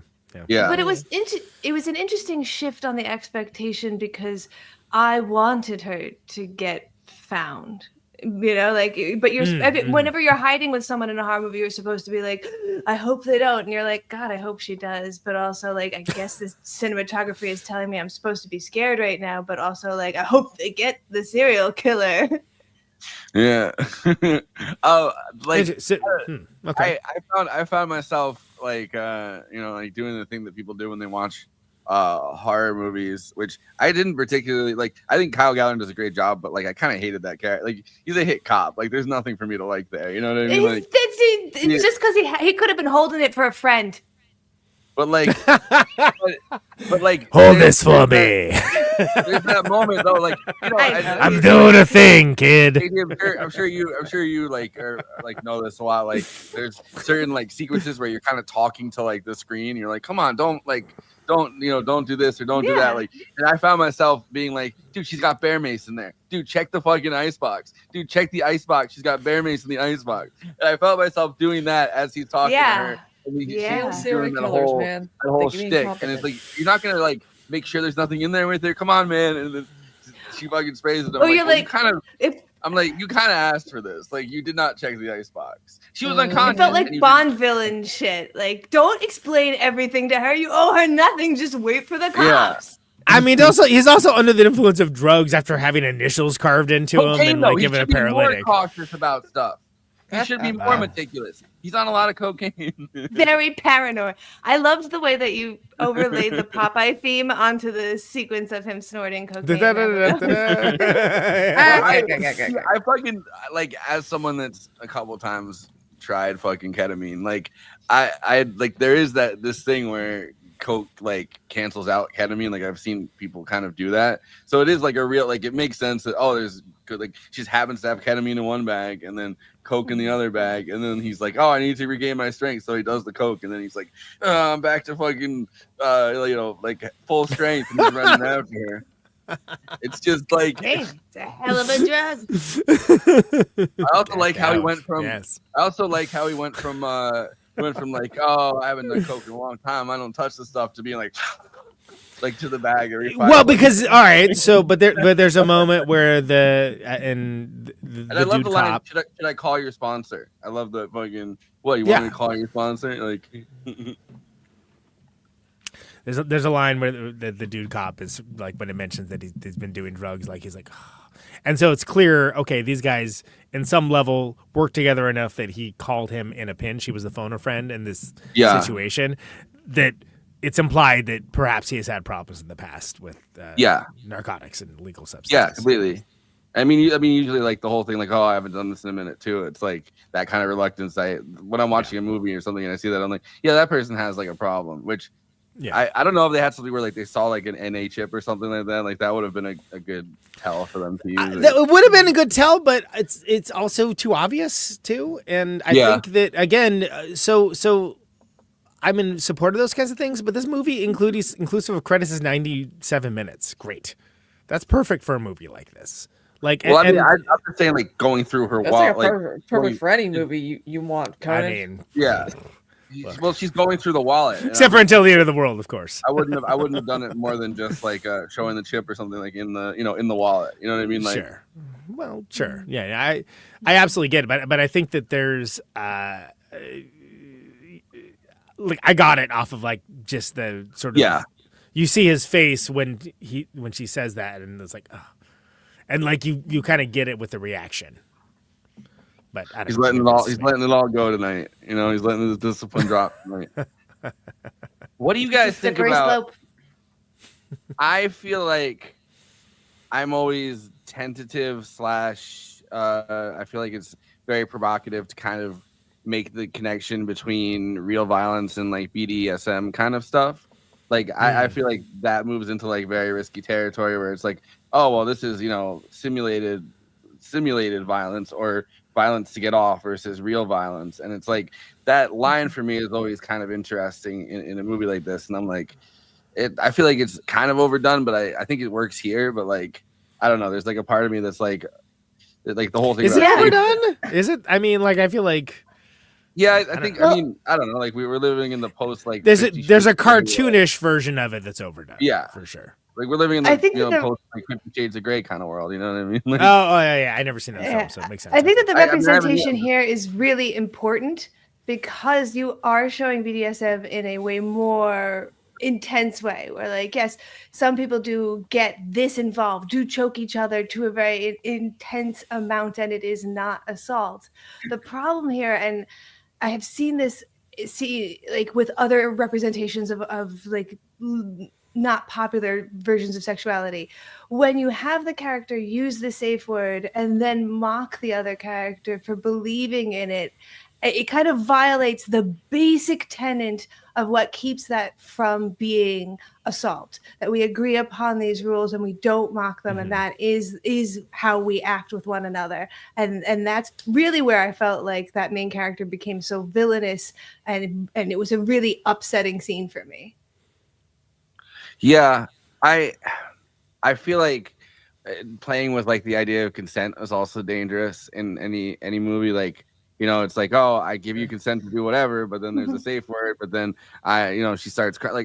Like it definitely it skirts the line that like feels very risky, and it feels very like. And there's been other like 50 Shades of Grey, which a lot of people were like, that doesn't portray real good like BDSM. It doesn't represent the community. Yeah. It's like it's fuzzy handcuffs and not real Because handcuffs. because that was a movie for people that are definitely not into BDSM, that are like, you know, They just like to be worked up, controlled by a rich dude. But are not interested in actual pornography, right? Yeah, they're like, they want to get up. It's like the kind of wine mom that's like really into like reading like erotic novels, but isn't actually. Yeah, Fabio covered. It's 1 o'clock somewhere. Yeah. Right. Yeah. Big wine mom energy for sure. But I don't know. I think that ends up being it's a very challenging moment. Yeah, but I think that's intrinsic with the spell that the movie is trying to weave, which again works for some and doesn't work for others. I've been in that situation. Not that exact situation, obviously, but like I've been in that situation before, and that's a weird place to be. Well, I mean, it feels like this kind of world of extremes that we. This is a public forum, so I can't believe I just said that. But there we go, people. Are you getting spanked, Conan, or the other way around? It's not my deal. I'm not here to kink shame, but A lady never tells. these Her lips are sealed. gentlemen would never speak of such things. Yes. Yeah, I don't know. But it's I mean, part of the thing is well, hold days. on. I would say that part of the allure of that for some of the people, at least, not speaking as an absolute, is the forbidden fruit of it all. And part of it is messing with the ideas of what is and isn't possible at that moment in time, and switching the tables. And it tends to come from people from restrictive religions, morally. Gotta be careful with what I say here, but I think that it's fraught. Like honestly, I think it just shouldn't be attempted most of the time. And when it is attempted, it's cartoonishly bad for the most. I haven't seen these 50 Shades movies. Maybe they're great. I don't know. Seems like they're not. But I have not. Spoiler alert. Movies, but I've read enough. It seems like it's a product designed in a lab, not to be for me. But I've read enough reviews of the 50 Shades of Grey movies that like they're like 20% on Rotten Tomatoes, 23% on Rotten Tomatoes. I think that Dakota Johnson, Jamie Dornan got away from that. Good for them. Yes, good for them. Got away from their abuser. All three of the movies have been done on How Did This Get Made, which exclusively covers bad movies. So yeah. I wouldn't last a month on that show, but this is very funny. It's always interesting that like this kind of BDSM stuff kind of goes more mainstream than it was at the same time as like conversations around consent, which it definitely like is. I mean, it is a big conversation around consent, being like, hey, this is the safe word. I'm giving consent here, and I'm giving consent. Like that. Those kinds of I guess moments are kind of happening at the same time, and I feel like it's a tense and fraught thing when a movie kind of skirts around that, I guess. Like when it's like, look at trans people. Look at the evolution of how we've talked about trans people, right? The fact that the word tranny was like still used like as recently as I was in high school is messed up. Horrible. Yeah. But again, culture moves at the pace that culture moves at. And I think it's always difficult when you have something that explicitly relies on, in some cases, religious upbringing, in some cases, the upending of societal norms, things along those lines. Something that requires you to acknowledge and, if not obey, have a understanding of why such a thing would be forbidden or frowned upon or whatever. Like that's an important part of the thing. And it's again non-judgmental. It's just that's difficult to depict honestly and without judgment, because the whole thing is dishonest and is with judgment, right? So I also feel like we are living in a very strange time where like both the Me Too movement kind of happened, and then backlash to the Me Too movement feels like we're in like the era of backlash to that, and it feels like a lot of movies are able to skirt more of a line in the case of like tackling something like this, because we're in that more reactive backlash era, and because that comes back to the you dumb bitch part of like, oh, you're like such an idiot for believing this woman, right? And in that case, it's like, well, maybe that's true because she's like an incredibly brilliant serial killer who's playing on the biases of all the people around her to achieve her goals. But does that push forth a damaging narrative moving forward? Well, sure, if you look at it like a moral tale, Absolutely, but it's also purposefully misanthropic and malevolent. So you have to take of that what you will. If you're looking for it to espouse some kind of worldview, I don't think it's like the filmmaker saying this is the way that I think that the world is. I can tell you, some people definitely do feel that way, and that is not what I got out of it. But I mean, I understand. Like, every woman that makes every woman that seems to be a victim is actually a monster, and I don't think that that's what this movie is saying. That is its own worldview, right? Like that is a worldview that some people do have, held by monsters and assholes. Yes, but Can I play a little devil's advocate here? And just no, because take then a walk with me. Kristina's gonna have to kill you because now you're the devil. You know what I mean? Like, I'm devil, not demon. Okay, so we're saying that we have this film that uses like a controversial topic in our society right now, but it kind of subverts and skirts around making an overt commentary or being political or socio-political instead to kind of be more entertaining or more dramatic, right? Mm-hmm. Okay. I just described the film Twisters.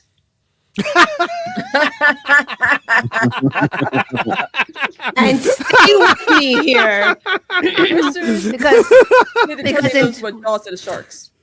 Twisters, the director said I'm purposefully not including climate change in a film about disasters because I want it to be about entertaining the people. And for me, that was when I said this film is a cash grab. And for me, I'm kind of leaning that way with Strange Darling. Like, I don't think you get to if Twisters didn't get to do that, I'm not sure you get to do that. It's the Twister scale. Climate change. You use sexual assault and false rape. Wow. All right. Did not expect to hear a Twisters reference tonight, but here we are. Okay. No, I get it. Like, how could that movie be anything but disingenuous to not mention it? And the answer is because we want to reach a wider audience. Well, cool. Mm-hmm. By trying to appeal to everyone, you stand for nothing. Yes. Yeah.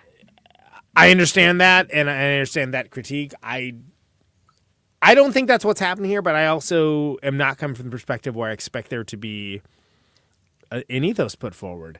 But I get it because, again, as I said before, you could only really make this movie now, as much as it does kind of look timeless, and playing with the preconception of what we think is going to happen, and all of the things that are happening culturally, et cetera, et cetera. Yeah, it works the way it works now. And would not work if it was another era, pre-Harvey Weinstein era, or like in the 80s or 70s or something along those lines. It would. It's not that it would be a bad film; it just would work differently. But by the same token, I understand. Again, there's certain things. I fixed that one scene in 2 notes, right? Which is like flip which cop is saying what, and don't say that one phrase. And that I'm not saying that inoculates the movie from criticism. I'm saying that makes it look like less of a polemicist statement, right? Yeah. And I don't think it is a polemicist statement. I'm also a fucking dude. I like, hard to believe, everybody. Like, spoiler alert, but like, I mean, it's not for me to say.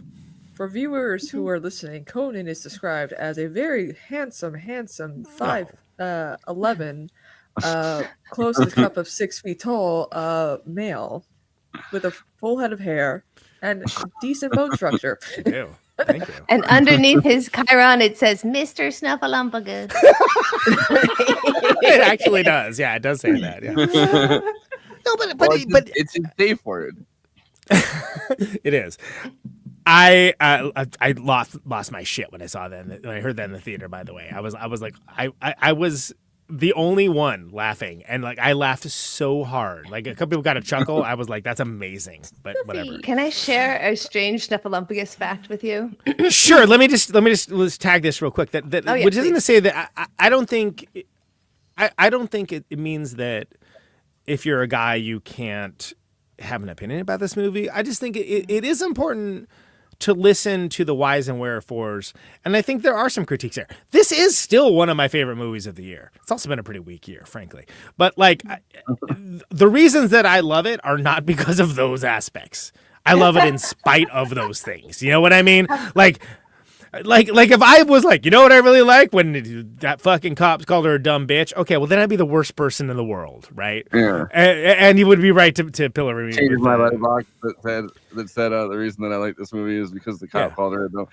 Right, exactly. Where's the International Men's Day would be my subtitle. But I mean, well, it happened like a few days ago, so you missed it. Yeah, seriously. But what I'm saying is that even small things, like when I first, again, did a spoiler-free review, and I'm going to give you the context here, that I saw about like 3 movies in a row that I was like disappointing, thought that was going to be good and it wasn't. Wow, that was incredibly bad because it was trying to be good and it just failed utterly, et cetera, et cetera. It was just this long series of disappointments. And I was like, I heard this movie is good. I'm going to watch this. I don't know anything about it. And I saw it, and I was blown away, and my faith in cinema was renewed for at least a month or two after seeing this movie blind. To which I, like many other people, mostly dudes, said, watch this knowing as little as possible without even thinking about the sexual assault. Yeah, and I didn't.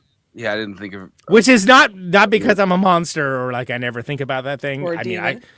Or a demon, if you will. Yes, I literally have talked about in reviews for other movies that I'm so sick of sexual assault being a plot-driven contrivance, where this is the catalyst towards these events that happen that create our movie. It's lazy. It's lazy and hasn't been in the past. Yes, and it's been done well, and it's time for us to move on.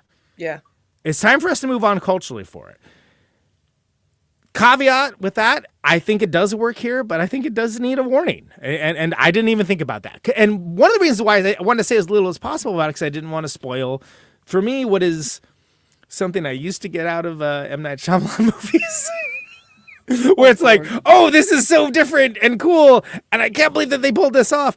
And oh my God, I hope nobody tells all the people that I know who love movies about it.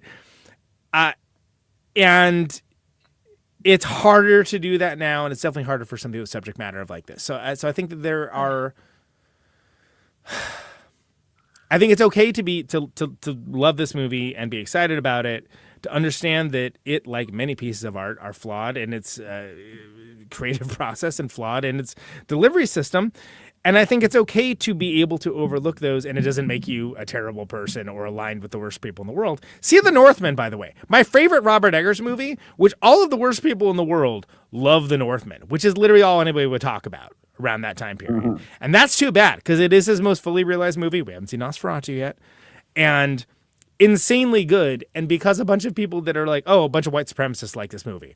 Oh, about Nordic people doing Nordic shit? What a shocking development that is. Like, how is that dominating the culture about it? It's so stupid. But you can't ignore it either. It's going to be part of the conversation. So I think it's important to be mindful of that. Like, I get it, KT, when you're like, I hate this movie. I'm like, I get it. It was a roll of the dice.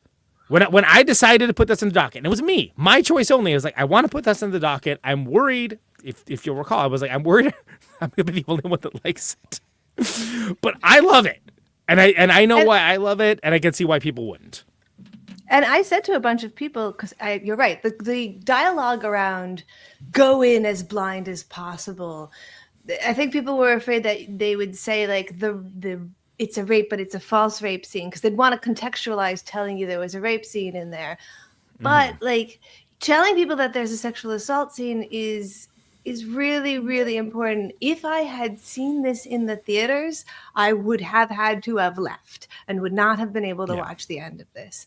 And I think there's a lot of people for whom there is no level of entertainment value that can be gotten by going through certain parts of this film. So it is important, and I think it's so funny that so many people are like, go blind, and I was like, you gotta tell them about that one thing, though. Well, and real quick, if I can, Forrest, like, almost every woman in my life has had some degree of sexual assault in their life, including I'm not gonna actually say who, but more than not. Let's put it. It's that way. 1 in So, 3. Yeah. Yeah, I should have known better, and that's there's nothing about that that's okay. But it's also a narrative, and it's also so it's like, okay, like, does it work for you? Does it transcend like the thing? Yeah, I think and the I thing think that that gets it's harder to Go ahead, Forrest. remember to.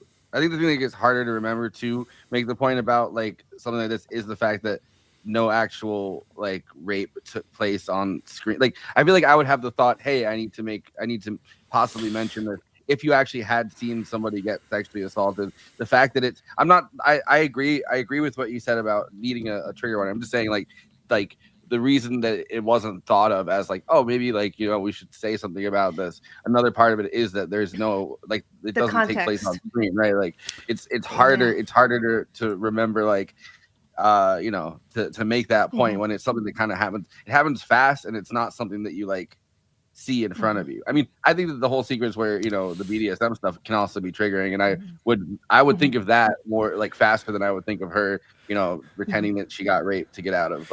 But it's also like it's not about the overall narrative, which I think is great. I think absolutely does all things it's supposed to be doing. It's about the feelings you're seeing about what you're seeing on the screen immediately. Yeah, and it's a PTSD thing. Yeah, it's a shock factor of it, and look, it's a fraught topic. Right. And if it wasn't a fraught topic, we wouldn't have this conversation right now. And a lot, Gertie. Yeah. I do have a question for Kristina. You just showed up now? I have a question for Kristina. Okay. Which is, you watch Game of Thrones, right? I watch Game of Thrones a lot. And there was a lot of controversy about including those particular scenes, rape scenes, like that in Game of Thrones. You know what I mean? Yeah. So I never found that media triggering, and yet I found somehow this very much went further than that. What did you feel? I felt I was like, oh, okay, we're doing this now. Like it's like I mean, like I had a feeling where the scene was going, so I was like, okay, I know when there's like a scene like this going to happen. I'm mentally prepared. I got this. And surprisingly, I am so desensitized to rape in media that I was like, okay, I can handle this. Okay. Like, I got this. Okay. Yeah. I'm a lot stronger than I think I am. So, and something to note too, and this was a completely valid criticism of the television show Game of Thrones, is that those guys, the people given credit for the brilliant things that George R. Martin came up with in his books, is they added rape scenes in where rape scenes did not in fact exist before. Yeah. Yes. To be explicitly clear. Yeah. I think I watched the first 2 episodes of Game of Thrones, and I saw like a rape. Look, Game of Thrones, it was great. It was great and culturally rated accurately until they ran out of source material, and then it became a shit show. Even the cast, even Amelia Clark was like, they ruined Khaleesi. They ruined. Well, the whole last season's an abortion.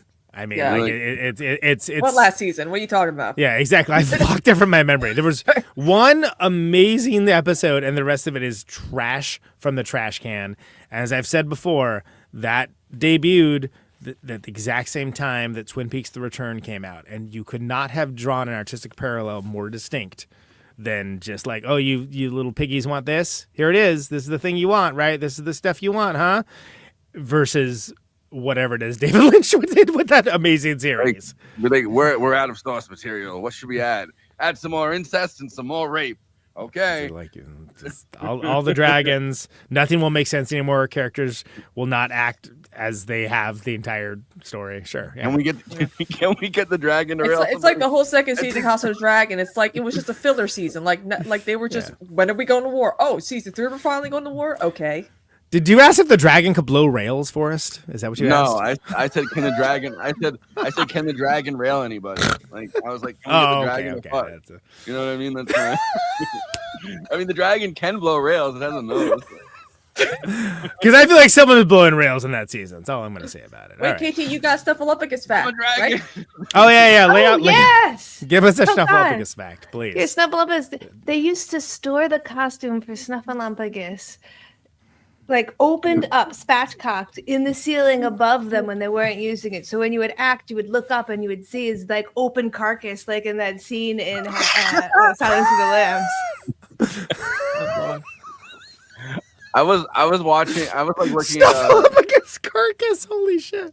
I keep wanting to say Snuffy like from Sesame Street so bad. It might have been Kristina that shared this recently, but like there was the clip of when all the adults in on Sesame Street finally admit that like Snuffleupagus is real, and they're like, "That's such a important." Like, we always believed you, Big Bird. We're totally gaslighting you still. No, there was the one guy that's like, "Well, we're gonna believe everything you say from now on," and it's like, "Well, all right, hold up, you're gonna believe." Everything, yeah. Hashtag believe women. Hashtag believe big birds. I guess. Believe Muppets. That is a crucial point in children's television, and it took a lot of moving for them to let the executives let them do that. They used Snuffleupagus as a way to get kids to tell parents that they're being assaulted by or sexually assaulted by people. Yeah, Snuffleupagus is huge when they decided to tell people that he was real. Yeah, I mean, quite literally. Because he was. It's imaginary, Big Bird's imaginary friend, right? Look, yeah. This because our man's got a weight problem doesn't mean you need to bust on him for it, right? Wow. Okay, so that's what I'm digging out of, huh? All right, so Letterboxd is a social media site. Is a social media site for film lovers talk with and to each other about the movies they love, maybe the movies that they didn't love. Also, the movies that they felt the need to echo the line "shot in 35 millimeter" back as their only identity. You didn't know, Conan? Didn't know that. No, I wasn't aware. It's like Sean Baker with the iPhone. And all of this Sean Baker shoots on an iPhone? Have you ever heard of this? It's crazy. Who's Sean Baker? Who's iPhone? He's a Snuffleupagus cousin. Bottom up democracy. Everyone gets to have their say, not just Siskel's and Eberts of the world. Everybody gets to chime in and opine. And this is best done succinctly for the purpose of this bit, where they're collected, collated, put together weekly for us to react to on screen. These are the Letterboxd one-liners for Strange Darling. Forrest, let's roll them. Book a trip at the most eye-searing motel in the Pacific Northwest. Feel your retinas melting in front of our blue neon sign. Take a shit in our Argento red bathrooms. Dude, my mind was bent by the time she's in like the red bath. So I assumed the red light was the heat lamp, because in a bathroom, when you do that, the heat lamp comes on. They do have the heat lamp. Yeah. I kept thinking, God, she's gonna be sweating balls. Maybe it's cold. She is by the end of it. Every kind of fluid is dripping down her face. I mean, minus big fluid energy. Yeah. So nice to realize that other people also have bad dates sometimes. Was this movie could work for me? This movie absolutely could have started with that voiceover narration where it freezes and it goes, "Yep, that's me. How did I get here?" Yes, you're probably wondering how I got. Yep. And it would be literally the backdrop of this bit, right? And then it goes, "Love hurts." I can't believe we haven't talked about how great it is. It's Love Hurts. Maybe I'll sneak it in at the end. But yeah. Bro, how the fuck she made pancakes like that? I couldn't get through it. This is how you do it. First step, you. Yeah. It's like a it ends tutorial. It ends up fucking. That's why she killed them. She's like, "How the fuck can you make pancakes like that?" And then she's like, It is a lot of food. KT's right. As we were walking out of the theater, an old guy said to us, "She's just like my first wife." Oh, wow. Where's that movie? Oh boy. I heard it in an alligator voice. She's just like my first wife. So I Married the Electric Lady, starring Mike Myers. There you go. There it is, everybody. There it is. Boy. Bitch, my ass cheeks were clenched the entire runtime. My favorite tag, cinematography, 4 exclamation points. Ooh. I mean, I would have given it 5 exclamation points. That cinematography was crazy. It was. I started to think, like, when things got really dicey, I started thinking, like, what wouldn't I forgive for cinematography this good, like, in the story? You know what I mean? Yeah, there you go. Like people still watch Triumph of the Will, and they're like, "Listen, It looks great." Lenny Shame about literally Riefenstahl, every other aspect of it. Yeah, they're like Lenny Riefenstahl. Look, I'm watching it for her. More female directors. I'm all about the vibes. Sweet Nazi vibes. There's a scene where a bloodied and shirtless Kyle Gallner rails an ounce of coke to gain strength, and I thought movies have never been more back. I think this is inspired by no fucking video. Yeah. I know. Yeah, that's right. That's right. I don't know about you, but if Kyle Gallner was chasing me while saying "Here, kitty, kitty," I would probably meow back. That's why she locked herself in the soundproof meat freezer. Exactly. Yeah, if it was Dan Stevens, I'd have the same problem. It's like the sirens.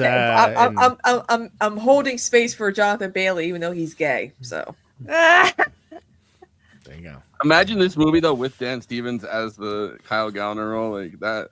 I feel like that movie would go Deeply hard. conflicted. Stay tuned for the movie coming out this spring. I meow back. Love to see women succeed in a male-dominated field. This should be way more than 38 likes, by the way. Wow, yeah, that should be like 300 Serial killer. She was the most successful serial killer of the 21st century. Yeah, exactly. There's an upfront read about it. Not all men. Sometimes it's women, but mostly men. That's Josh. Yeah. Oh, yeah, afternoon tune. Boo, boo, boo, boo, boo. Shut up. I like that. Really, really, really mostly men. But by the way, I'm the only one that likes that. That's even worse. Go give Josh some likes, man. Yeah, that's a good one. Like sometimes women statistically, but like really mostly men. Really, almost always men. Yes. Really, most sincerely men. She is literally the definition of girl boss. Yeah. Amen. There you go. A whole stick of... All right, one more. A whole stick of butter, bacon grease, and more butter. That's the high life right there. Oh, God. Those What was that grease for? I did love that one. Oh, God. It's the one that you showed us that you didn't put up there, where the guy said when the butter happened, his entire theater went lost it all together. And Oh yeah. There's only room for one butter related one liner. Okay. I chose the more obscurest one because that's where my heart lies. Those are Letterboxd one-liners for Strange Darling. Please follow the show at Movie Night Extra, where we're covering all of the great episodes that we cover on here on the show, as well as attendant media, shorts, all sorts of great stuff on there at Movie Night Extra. To follow the show, at Always Flacco. Is he the monster or the lady? It's for you to find out as he goes through all the stuff that we cover and lots more on his Letterboxd account, log and all that good stuff. I, of course, am the one and only Mr. Snuffleupagus at Conan Neutron, doing the highbrow, the midbrow. I don't believe anyone. Everyone says, "Oh, Conan's not real. That's not a real guy." And I say, "He's real. He's my imaginary friend, but he's real." I podcasted over spaghetti and meatballs. I podcasted over 200 episodes with them. Yeah, but like I've never watched your podcast, so I don't know. But highbrow, midbrow, populist fair, all the stuff in between. Criterion Challenge 2024 is done, finito, in the dust, but 2025 is coming up. KT and I are going to live stream our picks whenever that may be. I don't know. We got to wait for Ben to announce when it's going to be. So follow me along for all that stuff and a lot more. I'm doing actually a really big Thanksgiving run of movie watching because I ain't doing anything else. So yeah, I guess follow me if you want to see my thoughts on a lot of movies. Great. What a time to be alive. Kristina is holding space down there. Kristina. She's logging stuff here and there when she deigns it necessary or worthy to do so. Kristina. Please follow her along. Like Wicked. It's shocking. Gonna do literally, too. Literally nobody. You have logged Wicked. Yeah. Yes. I'm holding space, okay? You're holding that space up. You don't hold it up, it's going to drop down. It's no good for anybody. I want to watch that clip when we do our after party because it's a strange clip. Oh, which one? There's a clip of they're doing Wicked press and this lady's like, yes, the one you sent us. people are holding space, and then she's like, Oh, wow, okay. All that's right. excellent. And then Ariana Grande puts her hand onto her fingernail and just holds it. Just grabs one of her fingers. All right. Sounds like a visual gag, and I can't wait to see it. At Movie Runtime, Kt Baldassaro logging all the stuff with us on this show, but her great show, What If I Don't Like It, as well as her TikTok running account at the titular Movie Runtime. As mentioned, she's doing the Criterion Challenge with me next year, so strap in, bitches. And Season yeah, 2 about to start. Yes, indeed. Let's do the plugs. If you're watching us on YouTube, please like and subscribe, and then hit the bell to get notified whenever we're streaming. And we'd humbly request that you watch the video to the end, because it helps us with the algorithm and helps more film fans to discover the show.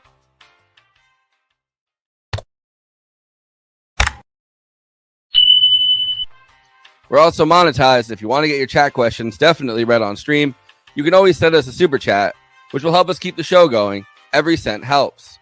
If you're watching on Twitch, you can gift us a free sub on Amazon Prime with your Prime membership, but getting subs on Twitch is always appreciated, and it helps to follow us on there as well. We also have an audio feed, which is available wherever you download podcasts, if you prefer to listen to podcasts rather than watch the stream. That's updated usually the same day we stream, but watching on YouTube and Twitch is the best way to get the show first, live as it happens. If you want to support us with a monthly donation and get access to all of our after parties forever, which go patron only after we do them, you can become a patron at patreon.com/movie night extra. Link is in the description for that. It really helps us keep the show going since we do have some expenses to make this happen. We also have a Discord community. Link is in the description for that. We sometimes watch movies we cover on there. We get into conversations about everything from film to TV shows to related podcasts. We even have a Discord channel for memes. It's really fun on there. You can find us on all the social media platforms: Facebook, Instagram, Blue Sky, Twitter, and Threads. You connect with us on all of those. Talk to us. We'd love to hear from you. Lastly, we recently made a TikTok at Movie Night Extra where we're putting up short form clips from the episodes. Okay, passing this to Conan so he can tell you about his music and this week's Protonic Reversal. Conan, who's on Protonic this week? Yes, indeed. Who is on? No one can tell who will be on Protonic Reversal, except for me, Conan Neutron, the host of Protonic Reversal. Steve Moriarty of the Gits, who also wrote the Mia Zapata book. That's out in the general feed now. Michael Crane of Dead Cross and Retox and Cunts. That episode's still up in Patreon. Talk to my dude Travis from Buddyhead, the great 2000s era gossip site, if true heads will know, Buddy or otherwise. And Joe Cardamone, they're making a Buddyhead movie, which is fascinating. And if you know me and you know about my thoughts about the documentation or lack thereof in the early 2000s of the music world and counterculture, I think that's not corporate sponsored, you know how exciting that is. So they're raising money to do that right now. That episode's next in the hopper. And I got Haka de Pachotto, which is Daniel de Pachotto, and Alexander Haka of Ronda Neubauten. Once again, coming back to say what they're up to. Love to hear from them. Classic folks in that Wim Wenders, Nick Cave, etc. world. And they're always up to something interesting. Good stuff happening there. ProtonicReversal.com, $1 a month, patreon.com/ProtonicReversal. Bernie Sanders model early access. Now I need you more than ever. So please hook up to that if you're even vaguely interested. It's good. NeutronFriends.bandcamp.com for Conan Neutron, The Secret Friends. No more touring for the year. We got a bunch of stuff coming out in 2025. Nothing I can speak about just yet, but we got a bunch of really exciting stuff there, including a new record. But we also have tour overstock of Dark Passengers hoodies. It's getting cold. A bunch of Death is Coming, Eat Trash, Be Free shirts with cute raccoons on them, so on and so on, and leftover posters from tour, things along those lines. So please continue to buy those. There's a Bandcamp Friday coming up next week, and there may be something cool for that, is all I'll say. Kristina, what do you got? Yep, well, I'm back to streaming. Woohoo! Finally. I'm excited. Got that computer fixed. Yeah, it was just the freaking like thermal paste. Like that thing was like $10 to fix. Like I couldn't believe it was just that, not like the motherboard or anything. Like and my friend who helps me with this stuff was actually predicting like the scenarios that ended up being that when I like did like an instruction video on all that stuff. So I actually did it myself. Wow, Yeah, look at me learning how to do computer shit. We're so proud. Yes. And so also tomorrow's a big day for those who don't know. We had to put our cat Frankie down, 15 years, but we're getting 2 new kittens named Tim McGraw and J. Robert Oppenheimer, aka Alfie. Tim McGraw. Wait, one of them is named That's my mom's cat. Okay. She likes Tim McGraw. Oh. I just have a cat named Tim.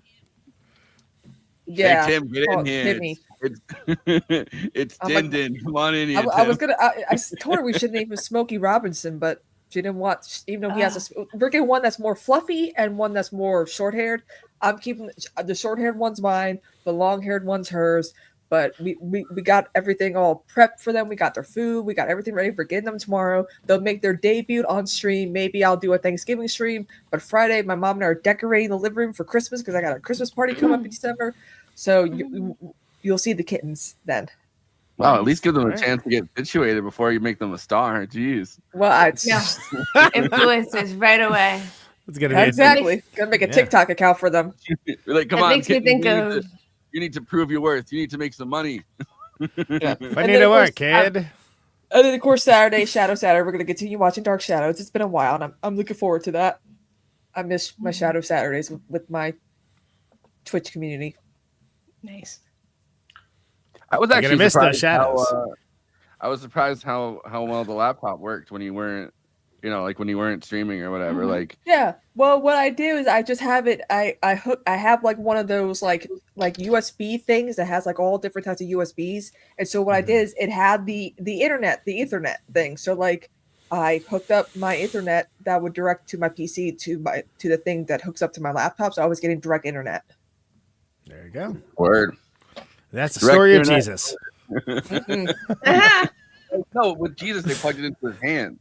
Well, really, it's a story of rock and roll, so it's They okay. put him up on the cross, and then he came off the cross, and he's like, "Well, now you can plug Wi-Fi into me. You can plug the Ethernet cord in my hand." They And this one's excised that chapter out in the King James version. This one's the USB charger.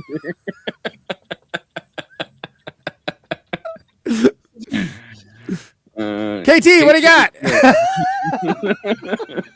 I got Kristina coming on the 1st to talk about Wicked. Although we'll be talking about Wicked a little bit later today in our after party. She's gone. She won't tell it to you now because she gave it to me before. I have food. Okay, I gotta get that. Saving it for the air. She came on. She talked to me about it before I watched it, as per the show's conceit, and then we talk about it afterwards. So you get about 2.5 hours of us just going to town on all the Easter eggs, all the fun stuff, all the lore. Really, really, just a lovely episode. Going to be out very soon, and that's going to start season 2 of my podcast, which will shift a little bit. I got a new logo that I just designed and dropped, so you guys can see. Every episode will have visuals, so you'll see the person who's talking if you want to watch it on YouTube. And it'll only be one new episode per month, but I'll be re-editing the older episodes so that they'll just be the half back end, so you can kind of just do the after part. For people who are maybe like daunted by the 3 hours that some of the episodes are, you'll get a matinee Monday one that's going to be a little bit shorter. Just because doing this for a week with you guys and sometimes very much more, it's hard to keep doing bi-monthly podcast. Sometimes it feels like days. Yeah. Depends on the episode. Now with this podcast, at least you get an audience of dozens. Dozens. I like I earnestly love the love that people have for the show, but I love that Susie characterized it. I don't understand why the show doesn't have more viewers. Yeah, us neither. Why didn't you help us solve that problem? It starts sounding like a literal like refrain. You know what I mean? Like every compliment is like, listen, I wish you had more followers. It's like, I wish I had more. I wish we had more followers. Like, we're over here being awesome and pretty, and nothing's happening. I don't know what to tell you, but. But I should say we are doing an after party after this where we're going to talk about Wicked. Conan's going to talk about Anora because I don't think any of the rest of us have seen it yet. I don't think it has a wide release yet, right? I think it's just it's wider than they originally thought it was going to be because it's been more successful, but it's not like super. It's wide enough. It's in Milwaukee. Let's get real. But Also, I have not given my thoughts on Wicked yet, but I have seen it. So that's the teaser. Is that? So have I. I think now we all have, but Yeah, I'm the only one that I have said the least about it so far. So take it with what you will. I just said Green Lives Matter. You know. You certainly did. We appreciate that about you. But So tune in for that. Yeah. It's gonna be should be a good one because there's no after party on fucking Friday. I'll tell you that much. At least No, not for me. no, we can't do that. Yeah.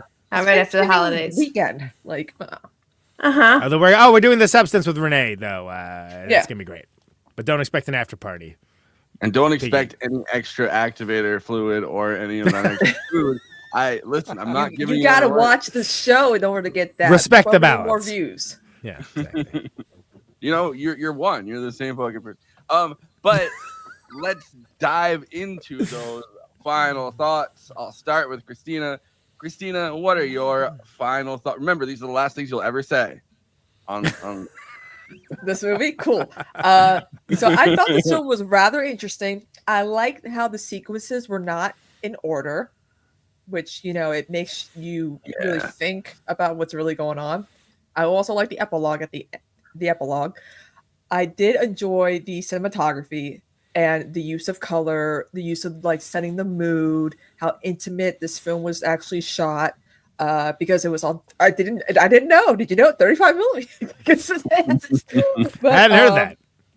But yeah, it's some parts are hard to stomach, and I do agree that if you're going to watch this movie, you should be like, hey, there's a scene that's kind of disturbing and graphic. Just look out for that. Actually, you know what? Here's exactly the chapter in which it happens in. This and it's going to be the whatever chapter, even though it's labeled a different number, like that.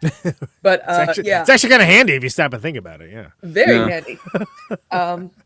So yeah, I mean, this movie made me think a lot, and I like when films make me think. I love when films make me feel conflicted. So yeah, I actually do recommend this movie if you can stomach, And it's on streaming, I think, right, for video on demand. Yeah, finally, Max. I think about damn time. Yeah, it was on the slow boat for a long time, but yeah, it is. But KT, let's hear your probably opposite final thoughts. So, I definitely had a lot of intense thoughts here, and I actually wrote out my final thoughts for the first time ever because I just wanted to make sure I got it right. So, bear with me while I read you my final thoughts. I want to ask if that's okay, but it has to be okay because this was fucking happening. So, here we go. Just like the movie. Overholding state. I want to ask for consent. So here we are. I will just start this out with there is a quote from a 1995 cartoon version of a comic book called The Max, in which one character named Julie says, "Max thinks that I'm an extremist, but come on. Guys are saying that sometimes no means yes, and honestly, sometimes it does.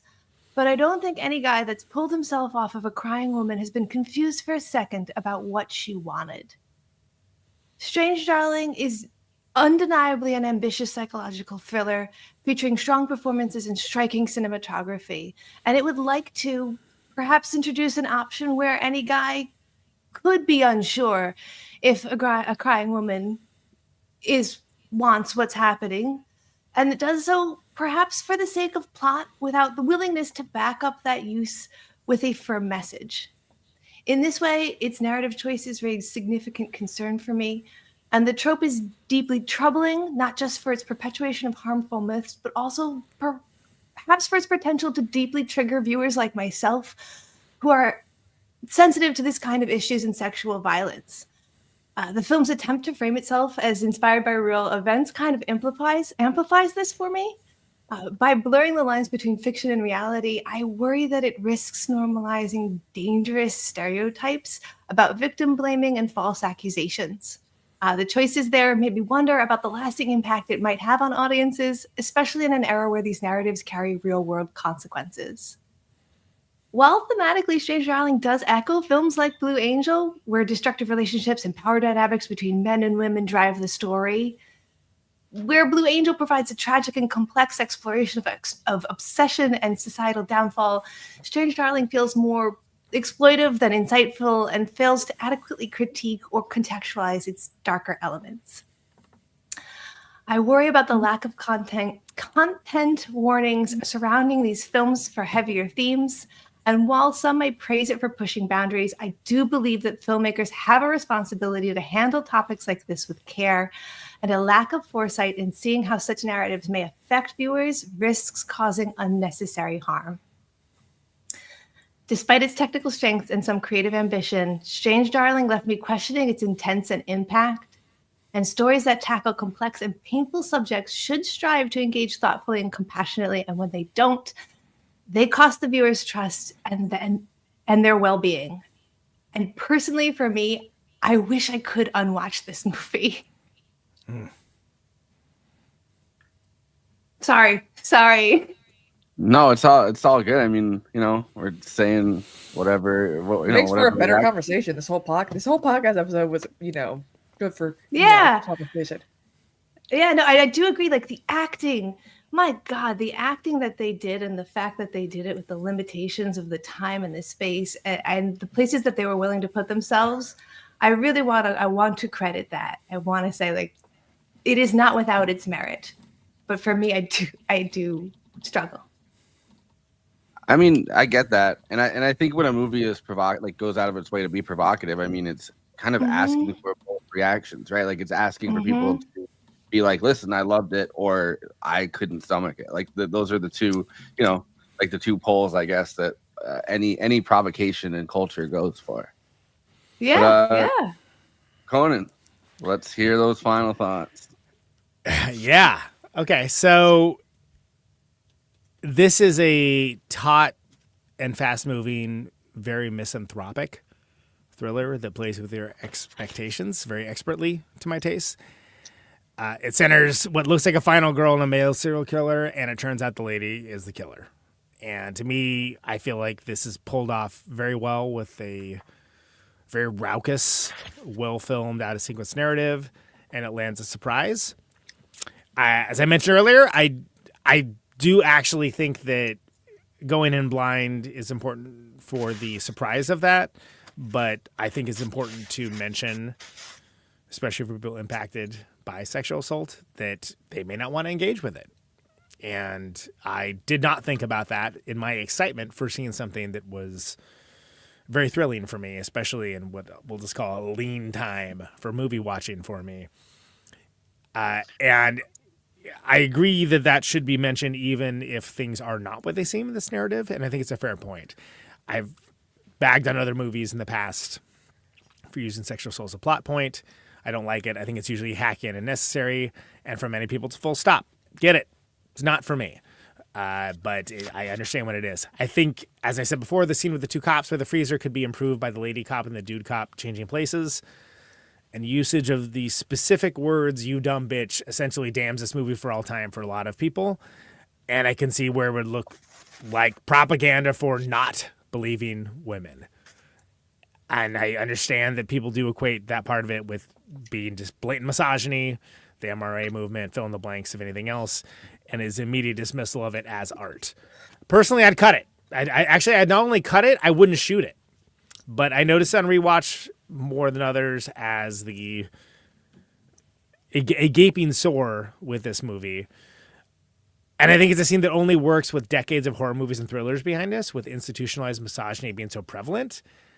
But I get where it's the wrong kind of a slap in the face and can perpetuate harmful stereotypes. It makes it look like it's advocating for something that it isn't. And I can see where that would be a bad taste.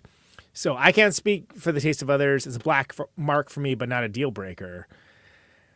I don't think it would work to try to apply insight or some like epiphany in a movie about a savvy and merciless, unexpected serial killer. I think it's the nature of the movie. I think there's a way to have them be conflicted and not get everybody into the car. It's a shame that they didn't do it, because I think that is the one of the bigger problems of the movie. Not big problem is it's 97 minutes including credits, which is perfect, which is something that I'm very adamant about on it. The movie is way too long now. It hit the credits at exactly 90. At exactly 90 minutes with 7 minutes of long running credits. including an Indian sequence where the electric lady is shot and bleeding out in the truck, and the color gradually drains It's from so the frame. fucking good. And that's one of the cooler Indians I've seen in a long time. Ironically, along with Pearl, I'll say, where it's just like, oh wow, that's like they're doing this. Oh my god, crazy. Yeah. I think Scream King Kyle is good here, and he plays his part very well. I really love the moments with Barbara Hershey and Ed Begley Jr.'s character. They should have their own spinoff. But this is Willa Fitzgerald's movie. I think it's a star-making performance. I think she is absolutely stunning in this and does an amazing job. I think in the age of permanent CGI and AI slop, I think you actually do need to announce when something's done in 35 millimeter. Just you can't expect people not to bust your balls about it. And you also have to back it up. And I think this movie does. I do not think that a thriller needs to provide a moral tale, but that's to my taste, and those are very dark. This is one of my favorites of the year, flaws and all. I was really excited to cover it. I think it's a good conversation. I think we covered a lot of good stuff. And I appreciate everyone listening to each other and not, either getting upset at differing opinions or, just interrupting each other or whatever it is. Like, I appreciate that we were able to have like a mature conversation about it. It works because each of us did have something that we liked about the movie in the end. Yeah. Yeah. Nice job. Yeah. And yes. Like and subscribe, everybody, and tell fucking 5 friends. Yeah, tell 10 friends or any friends that you 100 of them. Just literally tell anyone. Well, look, it's almost Thanksgiving. Just tell everyone at your Thanksgiving table to subscribe, including your racist uncle. I don't care. I don't discriminate. Who likes it for all the wrong reasons, right? But I want to say the cinematography in this is so dazzling, and the subject matter is so fraught, I guess, that it really does like end up begging the question a little bit, like, would I accept almost anything for cinematography that's good? Like, I was watching it and feeling how tense and like fraught, the subject matter was, and going like, yeah, but like the cinematography though, like, but like Triumph of the Will is literally a propaganda film. Right? I know, and I can understand. I understand where people think that this slots into a very ugly part of like modern culture. But it is not a propaganda film. No, like in any way, shape, or form. About the cinematography, though. You know what I mean? Like the visuals of it. Yeah. Also, how do you in this? I guess this could be like just if I was getting a one-liner. How do you challenge an audience with a thriller in 2024? I don't know. I'm sitting here commenting instead of doing it, but it's more fraught than it ever was before, and not because you can't even tell a joke in a college campus, just because we're more aware of other people. What's funny and what's not culturally. Funny? Also, like cruelty can be funny. Cruelty is not by nature funny. Cruelty is just cruelty. Two different movies, I guess, that both did something challenging to our conventional ideas about thrillers. Right, this movie, and then right before Thanksgiving last year, right after Thanksgiving last year, we talked Twisters. We talked about the guys about Solid Rock Trust, and that was Solid Rock Trust. Yeah, that was another movie I felt like really like did something challenging and interesting with the thriller genre. With like a $20 budget. Yeah. Maybe it's the time of year for it, I guess. But we're gonna go talk about at 10:30 we'll be on to talk about Wicked, to talk about No, Forrest. It's called Wicked. Doom doom. And for people that choose not to join us on that, we're doing the substance with our old friend, regular of the show, Renee Ruin, on Friday, Black Friday, the blackest of Fridays. Become a patron for Black Friday. It's Green Friday back where I'm from. Call the activator. It's actually Green Wednesday. Dude, my favorite. That's when all the dispensaries go on sale.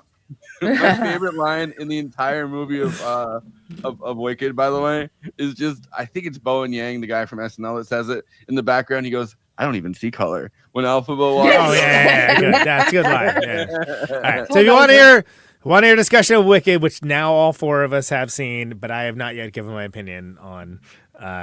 First of all, please become a goddamn patron. I know a lot more people watch the show than are patrons, so just please by a lot, by a pretty large margin. It would mean a lot to me specifically. I don't know about the rest of them. They don't care about you. Only I care about you. But become a patron, please, please, please. Yeah, I care about nothing, Lebowski. we are nihilists. We care about nothing. Look, it's perfectly okay to patronize me.